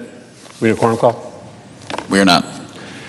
Thank you, Mr. President. Mr. President, in a 1793 letter to William Cabell Reeves, James Madison said this. He said, "In no part of the Constitution is more wisdom to be found than in the clause which confides the question of war or peace to the legislature and not to the executive department." A few years later, in another letter, this time to Thomas Jefferson as part of their famous correspondence, Madison expounded on that very simple superlative, naming the War Powers Clause in the Constitution as the most important. He said, "The Constitution supposes what the history of all governments demonstrates, that the executive is the branch of power most interested in war and most prone to it. It has accordingly, with studied care, vested the question of war in the legislature." Our founding fathers didn't get everything right. They didn't see ahead of time that this chamber would be divided in two, Republicans on one side, Democrats on the other side, but they knew, having watched the course of human history, that executives, in their day, mostly all monarchs and kings, had all sorts of reason to drag their nation into war. Power often came from war. The funding that could be raised for war, the loyalty commanded by war, the glory that occasionally came to the leader, the ruler, through war and through conquest. There was great risk in war, but there was also great reward in war. And there was far too much of it in the era in which our Constitution was being formed. The purpose of the founders was to give the American people a voice in government, a revolutionary idea at the time, but it was also to order our government in a way that war would become less likely, would become less frequent. They imagined a world, this new America, in which peace would be the rule, not war, as it was at the time for the citizens of Europe who lived under the rule of kings, prone to war, incentivized to war, as James Madison wrote to Thomas Jefferson.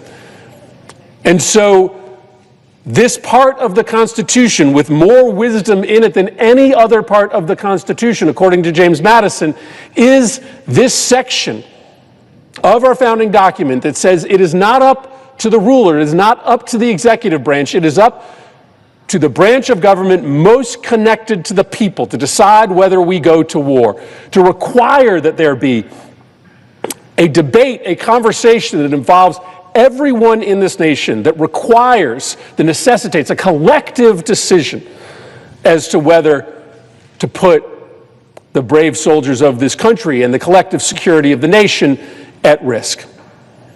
And so we are here today because we still find wisdom in that clause of the Constitution. We still see great risk in moving into a world which we are quickly moving to, in which that clause that James Madison named as the supreme clause of the Constitution is dead letter, is dead letter. And that is the risk, because there are very few wars that are so planned, so far in advance, that there is time to come and have a month-long debate. Wars happen quickly, and they necessitate quick action according to the Constitution. Yes, we have always accepted that there has to be an exception, but a limited exception to that supreme clause in the Constitution. If there is an imminent attack against the United States, of course, the people of the United States want the ability of the President of the United States to respond to that imminent attack. But in the absence of an imminent attack, there is no exception. There is no ability to go around Congress. And in the case of the hostilities against Iran that the President began last weekend. There was no imminent threat against the United States. There was no army marching on this nation. There was no nuclear bomb that even existed that could be dropped on the United States or our soldiers in the region. And so it was required, it is required under the Constitution that the president come to Congress. If the president doesn't need to come to Congress to attack another nation preemptively, preventatively, absent an imminent threat, then that provision of the Constitution is dead letter, period, stop. And the most important piece of this document, according to our most revered founding father, is no longer operational. And if we lurch into a world in which any executive can send us to war without the participation of the American people, then we are in a world that our founding fathers could never have imagined. So I'm very glad to be on the floor today as a big fan of the wisdom of our founders to support Senator Kane's resolution. And I appreciate his consistency in bringing this question before us. I don't want to live in a world in which the greatest question that this country could envision, whether or not we send our brave men and women to fight on our behalf, is not a question that doesn't involve the collective conversation of this body and of the people of this nation. So I think it's an important resolution to debate here, and I hope my colleagues will support it. It doesn't really have to do with whether you think there is wisdom in this action or not, whether you think the president was right or wrong. This is an opportunity for us to stand up for our responsibility under the Constitution to be a co-equal branch in setting foreign policy. I have my thoughts on the wisdom of this action. I've stated that I think it's very dangerous when the President of the United States deliberately misleads the country about the efficacy of our military operations overseas or the threats presented to this country. It's unforgivable anytime a president doesn't tell the truth, but it is especially unforgivable when the president doesn't tell the truth about national security intelligence. I know my colleagues here come to different conclusions, but if the reporting is correct that Iran, even after these strikes, still has centrifuges and still has enriched uranium and still has scientists who know how to put those things together, then it just is not true that the program has been obliterated. That is a program that can be reconstituted in a relatively short amount of time because, of course, knowledge is not able to be destroyed by bombs. The only way that you are going to make this country and this world safe from Iran's nuclear weapons ambitions, and they have them, is diplomacy. I hope that diplomacy got easier because of these strikes, but I don't think they did. I don't think diplomacy got closer because of these strikes and whatever follow-on strikes may come as President Trump is currently threatening. And so if diplomacy is the only path, if you can't bomb out of existence knowledge, then I don't think this was a very good week for American national security. But I come to a different conclusion than many of my Republican colleagues do, even some of my Democratic colleagues. But Senator Kane's resolution is so important because that's the debate that we should be having. That's the argument that we should be having in public. That debate over the wisdom of dropping bombs in a far-off land that could put our troops at risk, that could drag us into a war, that's not a debate that the Founding Fathers thought that should take place behind closed doors at the Department of Defense, at the CIA, in the White House. That's actually the debate that they thought that this body should have, the United States Senate, that the House of Representatives should have. And that's the chance that we have today to bring that debate out of the shadows, out of the secret, to the place where the Founding Fathers thought it should exist. And that's why I urge my colleagues to support Senator Kane's resolution. I yield the floor.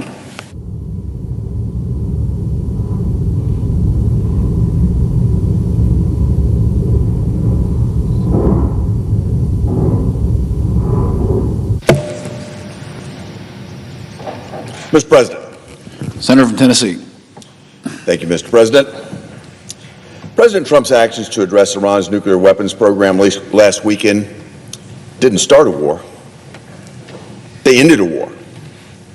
And so I rise today to support President Trump's wisdom and leadership in decisively countering Iran's nuclear threat, and therefore to oppose this ill-conceived joint resolution.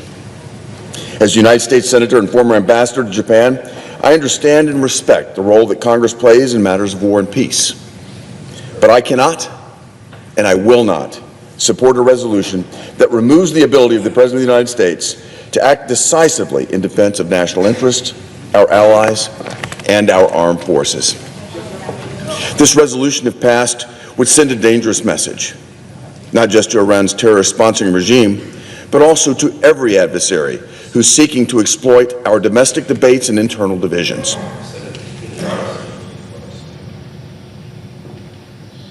This resolution would signal that America's resolve can be hamstrung by congressional hesitation at the very moment when clarity, unity, and strength are most needed. I cannot state this strongly enough. President Trump acted entirely within his constitutional authority under Article 2 and in accordance with his solemn duty to defend this nation and to defend the American people. Operation Midnight Hammer was a targeted, strategic, and necessary use of force to eliminate immediate threats posed by the Iranian regime and its proxies. No American lives were lost or injured during this military operation, thanks to the leadership of President Trump, the advice and counsel of Vice President J.D. Vance, National Security Advisor and Secretary of State Marco Rubio, Secretary of Defense Pete Hegseth, and General Dan Kane, and the brilliant planning and flawless execution of the men and women of the United States Armed Forces. For decades, the Iranian regime has been attacking U.S. personnel, our allies, and our interest. Through its Revolutionary Guard, through Hezbollah and Hamas and Houthi terrorists, and through its missile programs and multiple cyber attacks. For decades, the Iranian regime has cynically violated international agreements to overtly and covertly pursue the capabilities necessary to make nuclear weapons on short notice. The idea that the President, in the face of escalating threats, can only sit idly by until Congress can hold hearings and schedule votes is not just naive, it's reckless. This war powers resolution ignores the reality of modern warfare, and it would constrain the Commander-in-Chief at the precise moment when decisiveness is most critical. It elevates process over common sense policy and political optics over operational necessity. If the President had been forced to act in accordance with this resolution last week, the element of surprise would have been entirely lost, and the successful mission flown by our brave airmen would have been much different and likely much costlier. Of course, Congress must be consulted. Of course, we can debate the scope and strategy of our military engagements, but we must not shackle our President in the middle of a crisis when lives are on the line. We must not embolden the Ayatollahs in Tehran by showing division and delay, because that is the path to endless wars rather than the path to decisive victories. President Trump acted wisely and proportionately to protect American lives. He acted to reestablish the credibility of our strategic deterrence. And he acted after decades of Iranian aggression that went largely unanswered by the previous administrations of President Joe Biden and Barack Obama. President Trump once again demonstrated decisive leadership in the service of peace and stability. That is the actual job of the Commander-in-Chief. Let me conclude by repeating what I said at the start. President Trump's actions last weekend did not start a war. His actions ended a war, and not a single American life was lost. We should not be here debating how to constrain effective presidential leadership, but rather discussing how to recognize effective leadership and supporting it. For this reason, I urge my colleagues to oppose Senate Joint Resolution 59. Thank you, Mr. President. Mr. President. Mr. President, thank you. The most significant responsibility and heavy burden the President has is the determination of when to engage the armed forces of our nation. Such decisions can both cost and save lives. This past Saturday, President Trump directed our military to respond to a growing threat that Iran could weaponize nuclear material and deliver a nuclear weapon.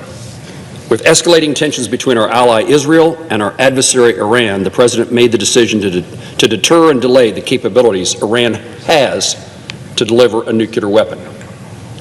What we know to date is from our intelligence sources that the President's actions were significant and successful. The United States Constitution splits the responsibility of the use of military force between legislative and executive branches.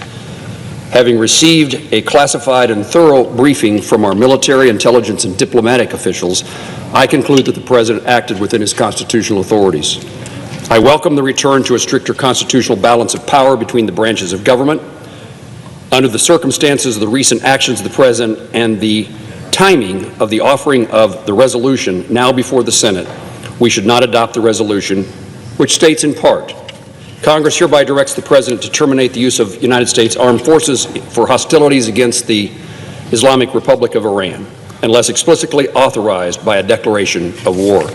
With the continuing threat from Iran against Israel, the dangers to American military men and women in the region, and because of the potential for terrorist acts upon U.S. interests within and without our borders, I believe the President has the constitutional authority and responsibility to defend the United States and its interests against imminent threats. I appreciate the President's decisive action and express gratitude and respect for the men and women of the military who carried out his orders, and I support the President in his efforts to find a peaceful resolution to hostilities in the region. Mr. President, I yield the floor.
Mr. President.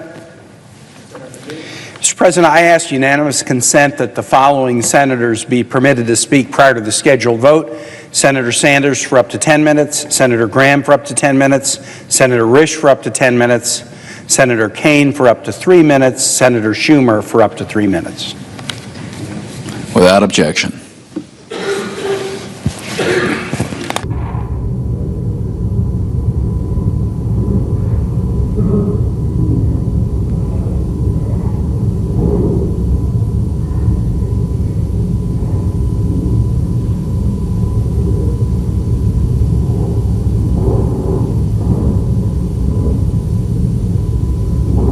Mr. President.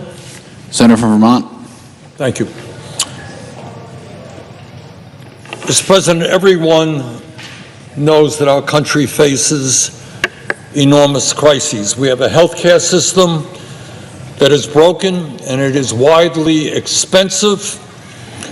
We have a housing crisis in which millions of people are spending far more than they can afford to put a roof over their heads. We have the highest rate of childhood poverty of almost any major country on earth, and a child care system which is dysfunctional. Millions of our kids cannot afford to go to college or are leaving school deeply in debt, and over 20% of our seniors are trying to get by on $15,000 a year or less. And oh, by the way, we have an existential threat in climate change, which might very well make the planet uninhabitable for future generations. These are just a few of the crises that Congress and the President should be addressing. Mr. President, in the midst of all of that, going to war against Iran and supporting Israel's unprovoked attacks against that country is not something that we should be doing. We do not need another unnecessary and costly war. We have had enough of them. Mr. President, in 1964, Congress voted with little debate for a Gulf of Tonkin resolution giving President Johnson the authority to escalate American military involvement in Vietnam. As a result, the U.S. expanded its presence in that country, and we were dragged fully into Vietnam's civil war. Eventually, some 2.7 million Americans served in Vietnam, and more than 58,000 died, and over 300,000 were wounded. The Vietnam War devastated an entire generation. It killed millions of Vietnamese, and it destabilized the region. It cost U.S. taxpayers hundreds and hundreds of billions of dollars. Mr. President, the Vietnam War was based on a series of lies. Years later, the U.S. government concluded that the supposed attacks that prompted the Gulf of Tonkin resolution did not happen as reported. The so-called domino theory, the ideological foundation of that war, was bogus. That was a war that never should have been fought. Mr. President, in 2002, as a member of Congress, a new member of Congress, I can recall vividly how politicians and the media relentlessly beat the drum about the need to go to war against Iraq and its leader, Saddam Hussein. Over and over again, we were told that Iraq was building weapons of mass destruction and that if we did not act quickly, nuclear weapons would be falling on America. Among those pushing for war in Iraq in 2002 were none other than Israeli Prime Minister Benjamin Netanyahu, who testified to Congress that, and I quote, "There is no question whatsoever that Saddam is seeking nuclear weapons. If you take out Saddam's regime, I guarantee you that it will have enormous positive reverberations," end quote. That was Netanyahu in 2002. The United States Congress, against my vote, invaded Iraq and became involved in a brutal sectarian war that lasted for almost a decade. No weapons of mass destruction were ever found. That war was based on a lie that cost us 4,500 brave young Americans, 32,000 wounded, and $3 trillion in taxpayer dollars. Hundreds of thousands of Iraqis also died. Mr. President, war often has awful and unintended consequences. It should only be considered as a last resort. We should not go to war against Iran. First, let me state the obvious. Trump's attack against Iran is unconstitutional. Congress alone has the authority to take this country into war, not the president. Trump does not have that authority. Second, Iran did not pose an imminent military threat to the United States that would justify a preemptive attack. Just a few months ago, Trump's own Director of National Intelligence, Tulsi Gabbard, testified to Congress that the American intelligence community, quote, continues to assess that Iran is not building a nuclear weapon and Supreme Leader Khomeini has not authorized the nuclear weapons program he suspended in 2003. End of quote from Tulsi Gabbard. Trump dismissed that finding, saying, quote, "Well then, my intelligence community is wrong," end of quote. Really? On what basis does he think that the entire United States intelligence community is wrong? Third, diplomacy offers a better path to durably address Iran's nuclear activities than a military attack. This was proven in 2015 when the United States and world powers made an agreement that strictly limited Iran's nuclear activities and put in place blanket inspections. That agreement was working, but Trump pulled out of that deal in 2018 and Iran restarted its activities. To his credit, Trump returned to diplomacy this year, and U.S. officials held 5 rounds of talks with Iran to address this issue. A 6th round of talks was scheduled for June 15th, but Israel derailed those talks with its surprise attack and in the process assassinated the Iranian official overseeing those negotiations. Fourth, Benjamin Netanyahu should not be dictating U.S. foreign and military policy. Trump's attack on Iran would not have occurred if Israel had not launched an illegal, unprovoked surprise attack on Iran on June 13th, sabotaging U.S. diplomatic efforts. If the people of Israel support Netanyahu's decision to start a war with Iran, that is their business, that is their war. The United States should not be part of it. Fifth, the United States should not be allied with the Netanyahu government in any military effort.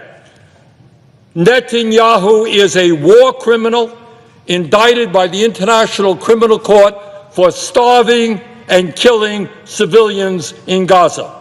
His government is systematically destroying the Palestinian people, killing over 55,000 and wounding nearly 130,000, 2/3 of whom are women and children. Israel has destroyed the entire physical infrastructure of Gaza, housing, hospitals, schools, and water systems, and continues to prevent the delivery of humanitarian aid to starving civilians in violation of U.S. and international law. 6, this war is about more than Israel and Iran. It is about the very concept of international law and preventing a world where every dispute is settled with force. Whatever you think of the brutal, authoritarian, and terrorist-supporting Iranian regime, Netanyahu's surprise attack was a clear violation of international law and the UN Charter. The world appropriately condemned Russia for its unprovoked attack against Ukraine. The world appropriately condemned Hamas for their unprovoked terrorist attack against Israel. Israel should be condemned for its unprovoked attack against Iran, and the United States should not be part of that illegal action. Finally, Mr. President, wars are expensive. We need funding to address the health care crisis, the child care crisis, the education crisis, and many other crises our people face every day.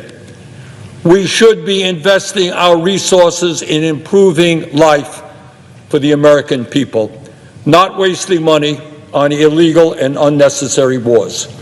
Last year alone, the U.S. provided $22 billion in military aid to Israel.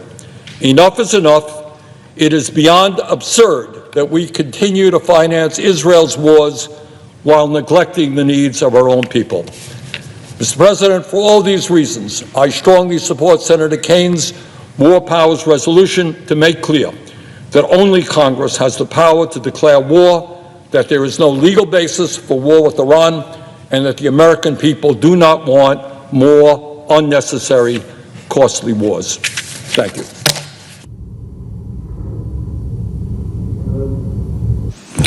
Senator from South Carolina. Thank you very much. This is a debate worthy of the body, and I would like to give my belief about what we're doing here, my opinion. Senator Kaine has introduced a resolution that basically require President Trump to come to the Congress before any other military actions could be taken against the Islamic Republic of Iran.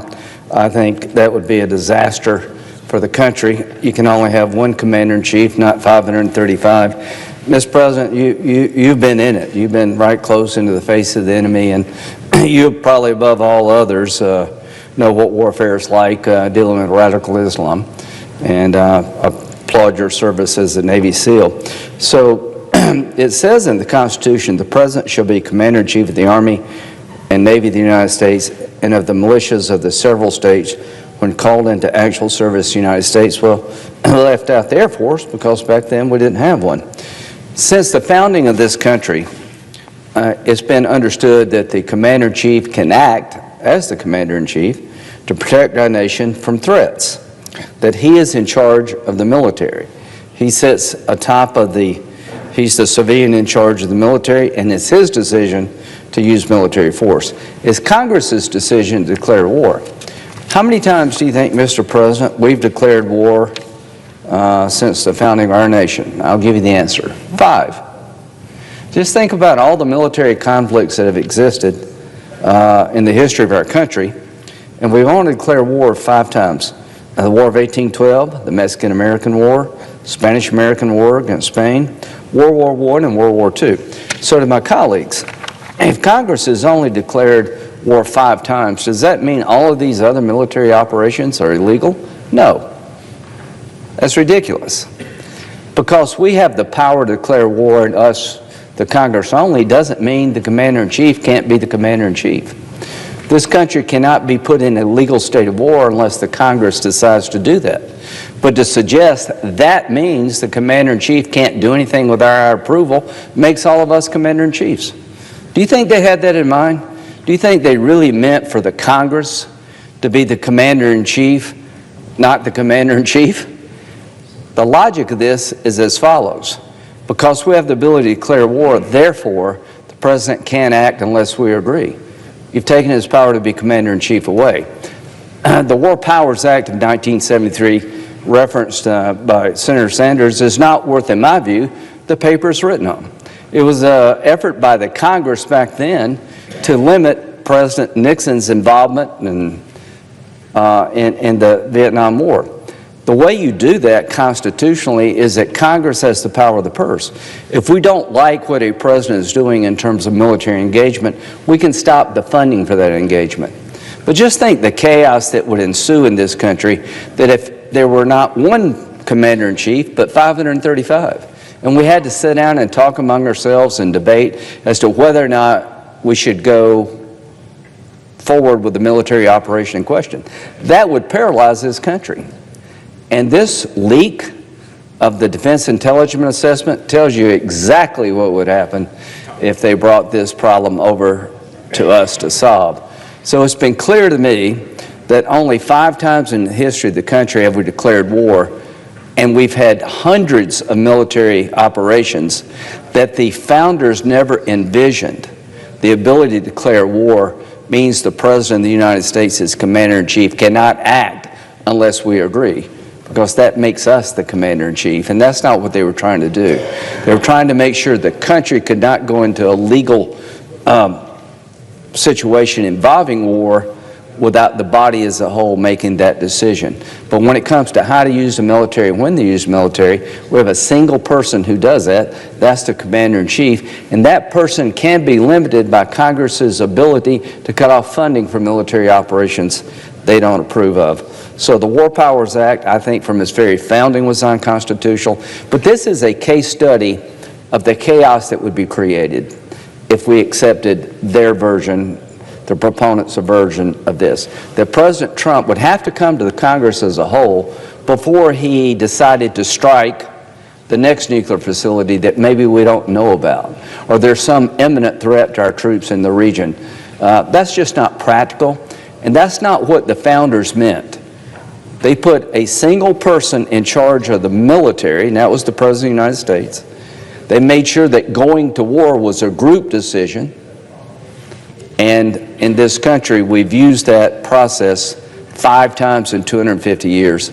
So not only did President Trump have the constitutional authority to engage in Operation Midnight Hammer, it was an incredible success. If you look up obliterate in the dictionary, it means to destroy utterly and wipe out. These 3 facilities were destroyed utterly and they were wiped out. They were obliterated. Now that doesn't mean that the threat from Iran is over. The desire of the regime still exists, and we'll have to deal with Iran down the road. But this vote, I think we all need to vote no, because what we're doing here, if we don't watch it, is having 535 commanders-in-chief that would paralyze this country. But something maybe we can agree on very quickly. Since the attack, the Iranian regime has gone on a terror campaign against their own people. They've arrested at least 700 people for ties to Israel. There have dozens of people been hanged, basically drug out of their houses and hanged. Iran turns to internal crackdown in wake of 12-day war. I will be doing a resolution condemning this regime's action. What they're doing is that they're trying to maintain power over their people after this attack. People in Iran are getting fed up with the Ayatollah. Instead of listening to the people and changing the behavior of the regime is engaged in a terror campaign of extrajudicial killings, imprisonment, and beatings to suppress the people. And I think this body and the civilized world should condemn what's going on in Iran right now. As to negotiations to solve the Iranian nuclear ambitions and to try to get a deal with Iran that we can all live with, count me in for that. But you got to remember, the people you're negotiating with, as you talk to them, are killing their own people to try to keep them in control. And I've got one idea. Before we negotiate with Iran, they need to say one thing. We don't like Israel, we don't agree with Israel, but we recognize the right of the state of Israel to exist. The policy of the Iranian regime is to destroy the state of Israel, purify Islam, and come after us, the infidels. Until they change that policy, nothing's really going to work. So what I want to hear before we sit down and talk to the Ayatollah and his henchmen is that for the first time ever since the founding of the Iranian regime, they recognize Israel's right to exist. Is that too much to ask? Finally, this is the 80th anniversary of the end of World War II. 80 years ago, this past month, the Nazis surrendered, and one of the hallmarks of the Nazi regime was to kill all the Jews. 80 years later, we're having a debate about a regime that wants a nuclear weapon to kill all the Jews, and we're wondering what to do. You know what we should do? We should make sure they can't kill all the Jews. We could make sure that this homicidal maniac, the Ayatollah, who's a religious Nazi, is not allowed to get a nuclear weapon and rain havoc on the region and come after us. It's hard to believe that 80 years later we would be having this debate. What should we do? To my good friend Senator Sanders, your solution will lead to World War III. You will appease evil. And World War II happened because people like Senator Sanders did not stand up to Hitler. They did not choose wisely. They did not stop him when they could. And that's exactly what's going on now. Until this religious Nazi regime gives up their desire to destroy the state of Israel, to wreak havoc on the region, and to come after us, chanting death to America, then we should stand up to them. I'm not advocating invading Iran, but I am advocating being tough, no sanctions relief, and don't reward this behavior. Vote no to Senator Kane's proposal. Stand up for the Constitution as it's been implemented for over 250 years. And all of us pray for the Iranian people and for our friends in Israel that better days are ahead. But these better days only come with sacrifice. And as I speak, people in Iran are sacrificing because they just want to live free. I yield. Tony, is it, am I up?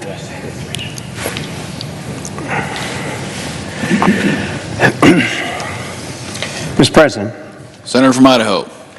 Mr. President, I rise today to oppose this unhelpful resolution.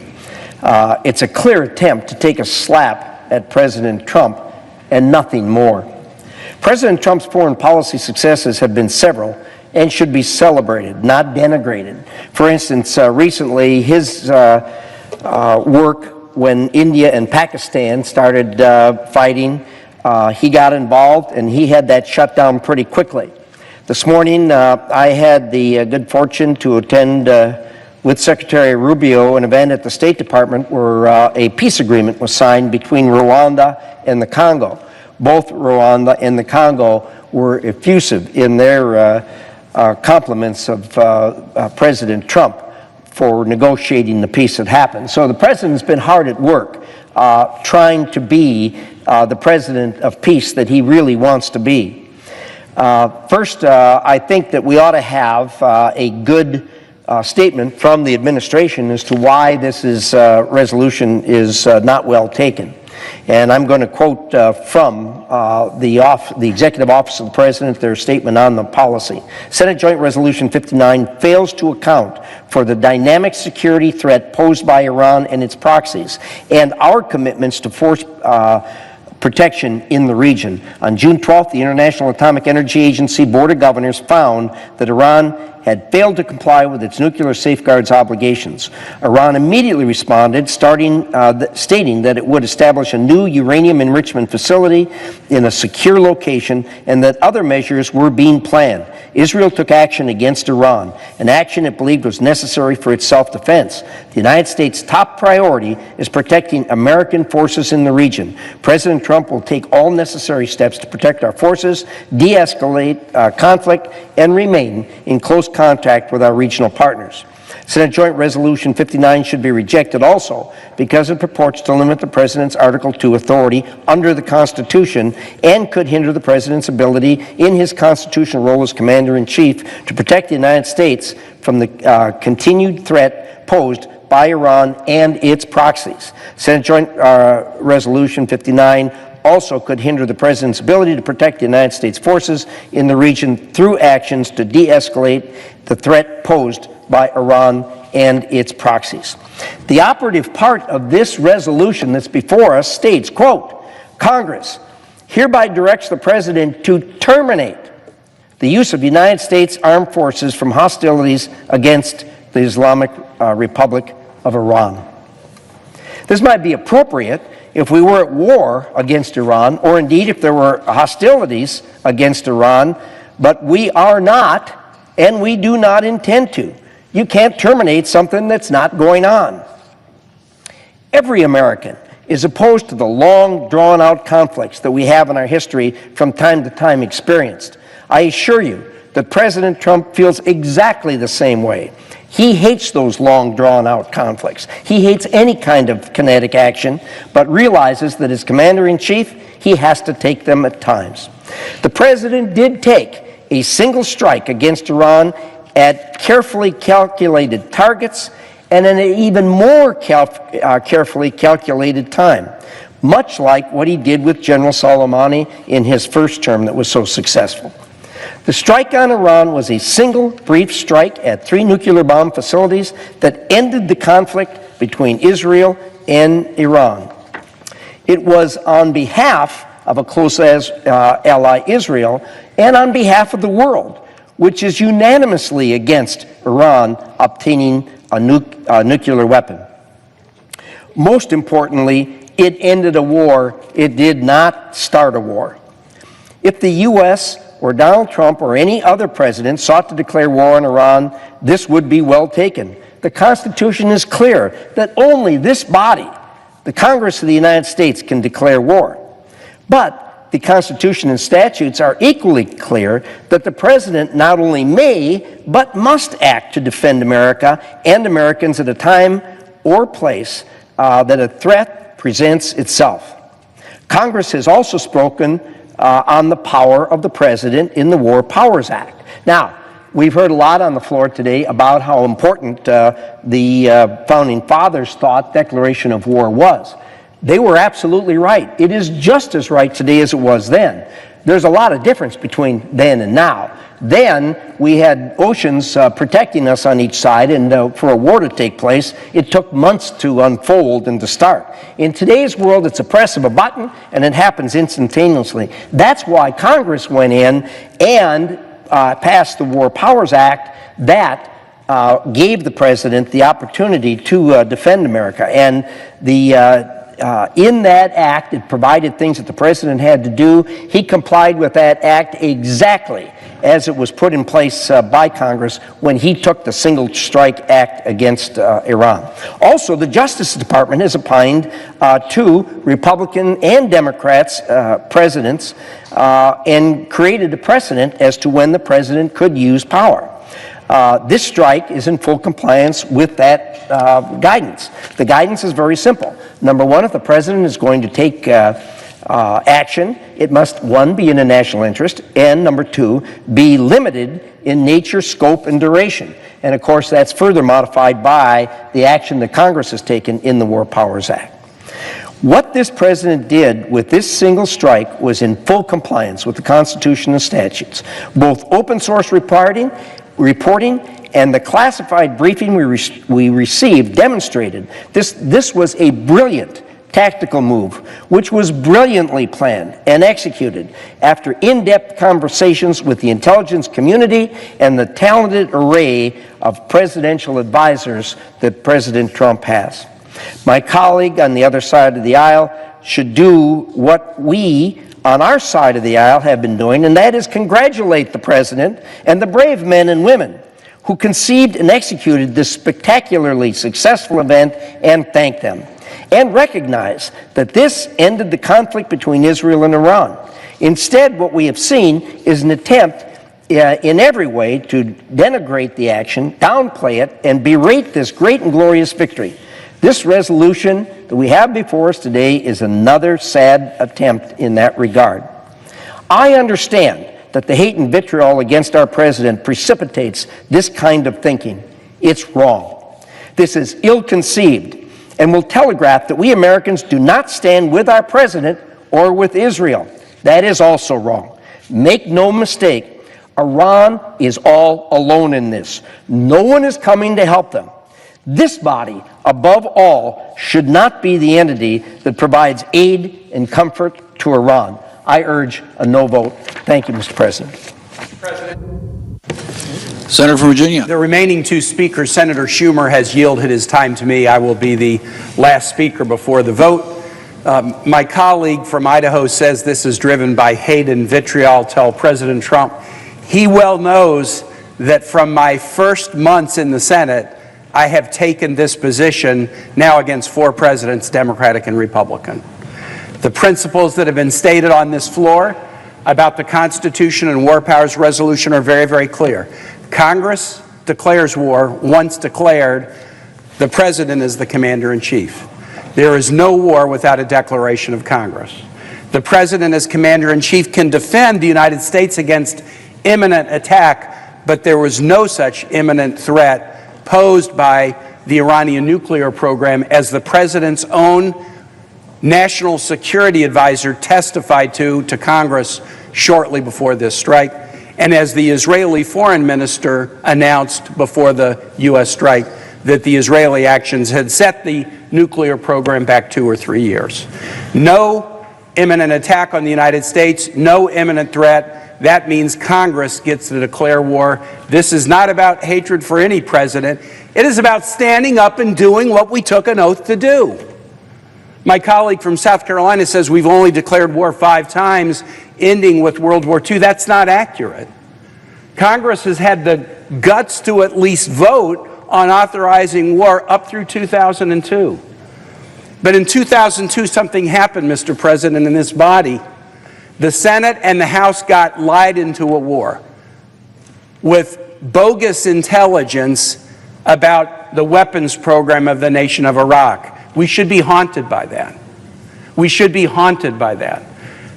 The claims that Iraq had weapons of mass destruction led us into a war where thousands of troops and thousands of U.S. contractors were killed. And so what should have been the learning that came out of that we should do a good job kicking the tires as Congress before we go into a war and not get lied into a war. Instead, Mr. President, what I fear, since there's been no willingness of Congress to vote on any war since 2002, is what members of this body have decided is, wow, we got it wrong. We were lied into a war. We voted in a way that we regretted. So let's not vote at all. Let's not vote at all. Let's overturn the congressional and constitutional history that says we only go to war with Congress and try to hide in the grass. Many of my colleagues have said things about Iran and how bad Iran is. None of them have ever introduced an authorization for war against Iran. If Iran is so bad, do that. People in this body would rather not vote so they can't be held accountable. I get that. That's a human impulse. It's just a human impulse that so disrespects the service of our men and women in uniform. If we're going to send troops into harm's way, our sons and daughters, whether they're flying bombing missions or ground troops or covert operations, we ought to have the guts in this body to cast a vote saying that that war is necessary. Not just act as cheerleaders and hide from culpability, hide from accountability, hide from responsibility. If you vote against Senate Joint Resolution 59, what you are saying is this president should be able to wage war without coming to Congress. If you think the president should have to come to Congress, whether you're for or against a war in Iran, you'll support Senate Joint Resolution 59. You'll support the Constitution that has stood the test of time. You'll support your oath. I urge a positive vote on the resolution, and I yield back. Question occurs on the motion to discharge SJ Res 59. I'd ask for the yeas and nays. Is there a second? There appears to be. Clerk will call the roll. Ms. Alsobrooks, Ms. Baldwin, Mr. Banks, Mr. Barrasso. No. Rich high? No. Convinced by the arguments. Yes.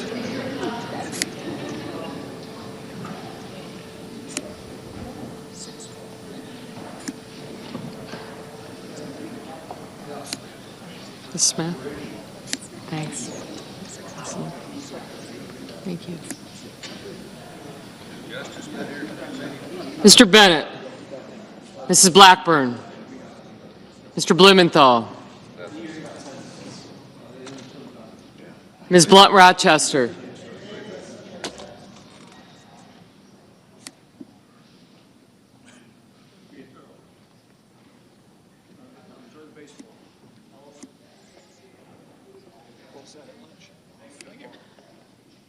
Mr. Booker,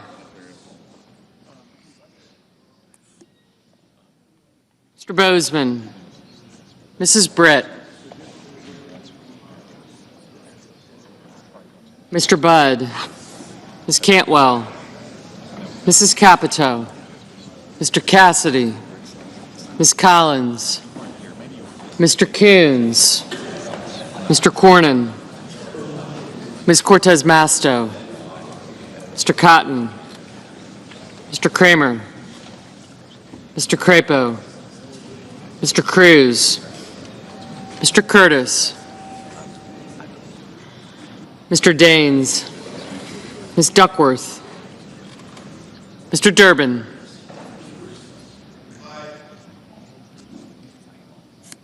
Ms. Ernst, Mr. Fetterman, Mrs. Fisher, Mr. Gallego, Mrs. Gillibrand, Mr. Graham, Mr. Grassley, Mr. Haggerty, Ms. Hassan, Mr. Hawley, Mr. Heinrich, Mr. Hickenlooper, Ms. Hirono, Mr. Hoven, Mr. Husted, Mrs. Hyde-Smith, Mr. Johnson, Mr. Justice, Mr. Kane, Mr. Kelly, Mr. Kennedy, Mr. Kim, We'll take it. Mr. King, Ms. Klobuchar, Mr. Langford, Mr. Lee, Mr. Lujan, Ms. Lummis, Mr. Markey, No.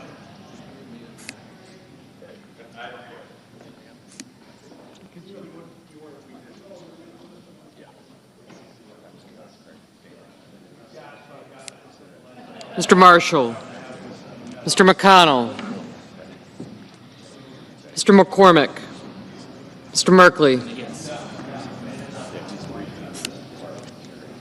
Mrs. Moody, Mr. Moran, Mr. Marino, Mr. Mullen, Ms. Murkowski, Mr. Murphy, Mrs. Murray, Mr. Ossoff, Mr. Padilla, Mr. Paul, Mr. Peters, Mr. Reed, Mr. Ricketts, Mr. Risch,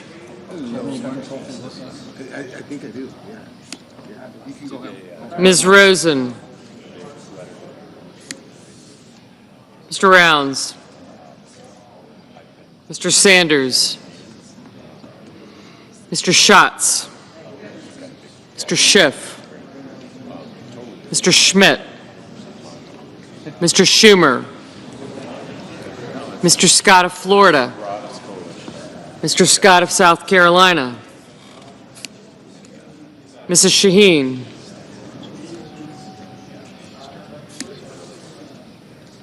Mr. Sheehy,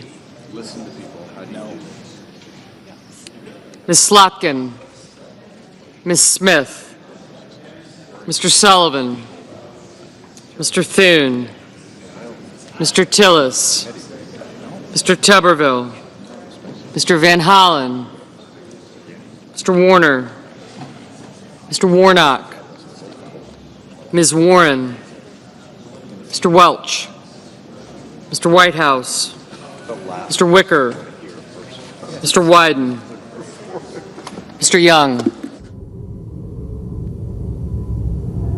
Senators voting in the affirmative: Blunt Rochester, Cantwell, Coons, Durbin, Hassan, Heinrich, Kane, Kim, Murray, Padilla, Paul, Schumer, Smith, and Warner.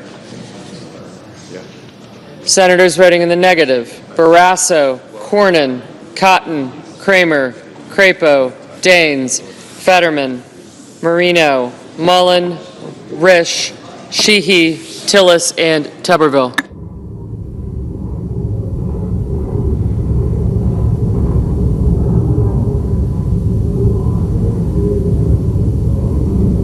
Ms. Alsobrooks, aye.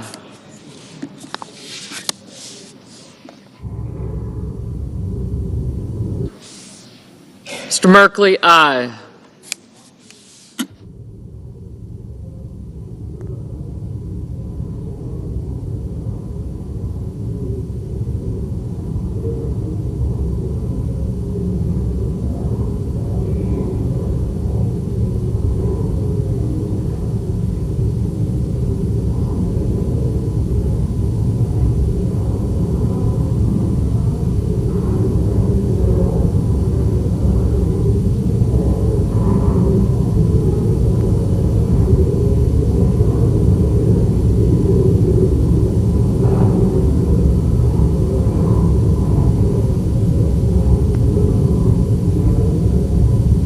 Mr. Ricketts, no.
Mr. Grassley?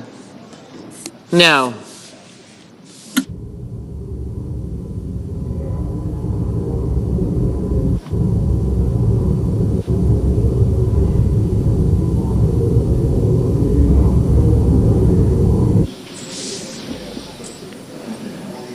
Mrs. Moody? No.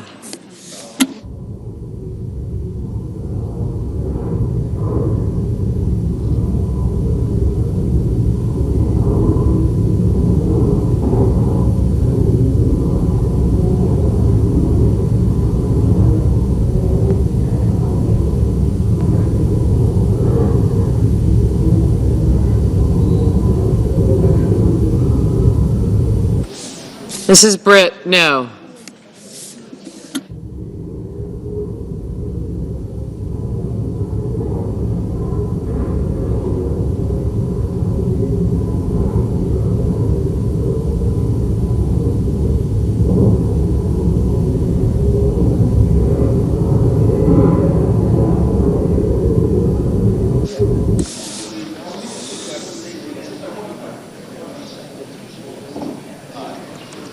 Mr. Bennett, aye. Mr. Reed? Aye.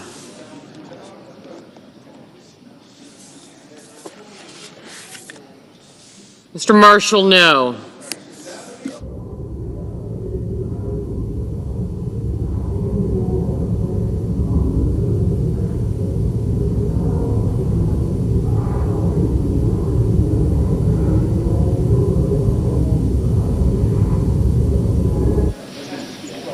Mr. Lujan, aye.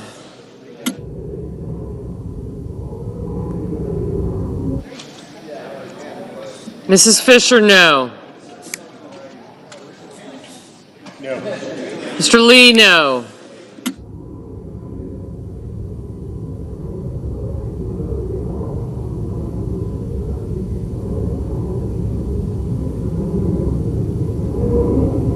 Mr. Graham? No.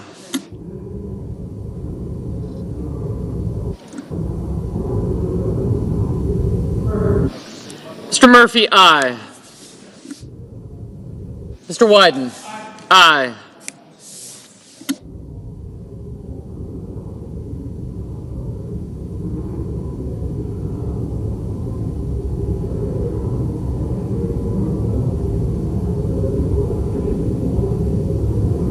Mr. Warnock? Aye.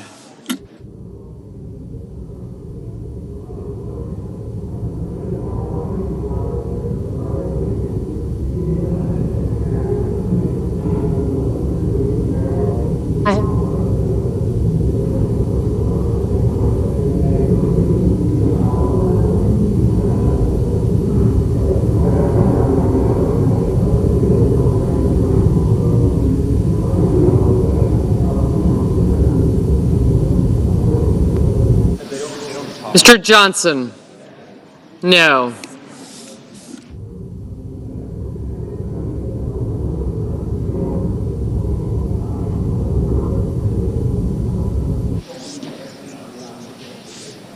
Mr. Hawley?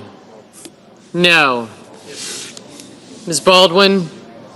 Aye. Mrs. Shaheen? Aye. Mr. Whitehouse? Aye.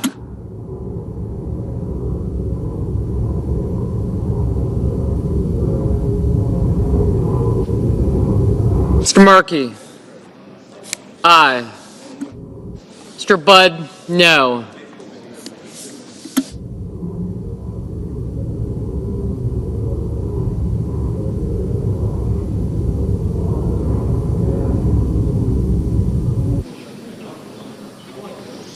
Mr. McConnell? No.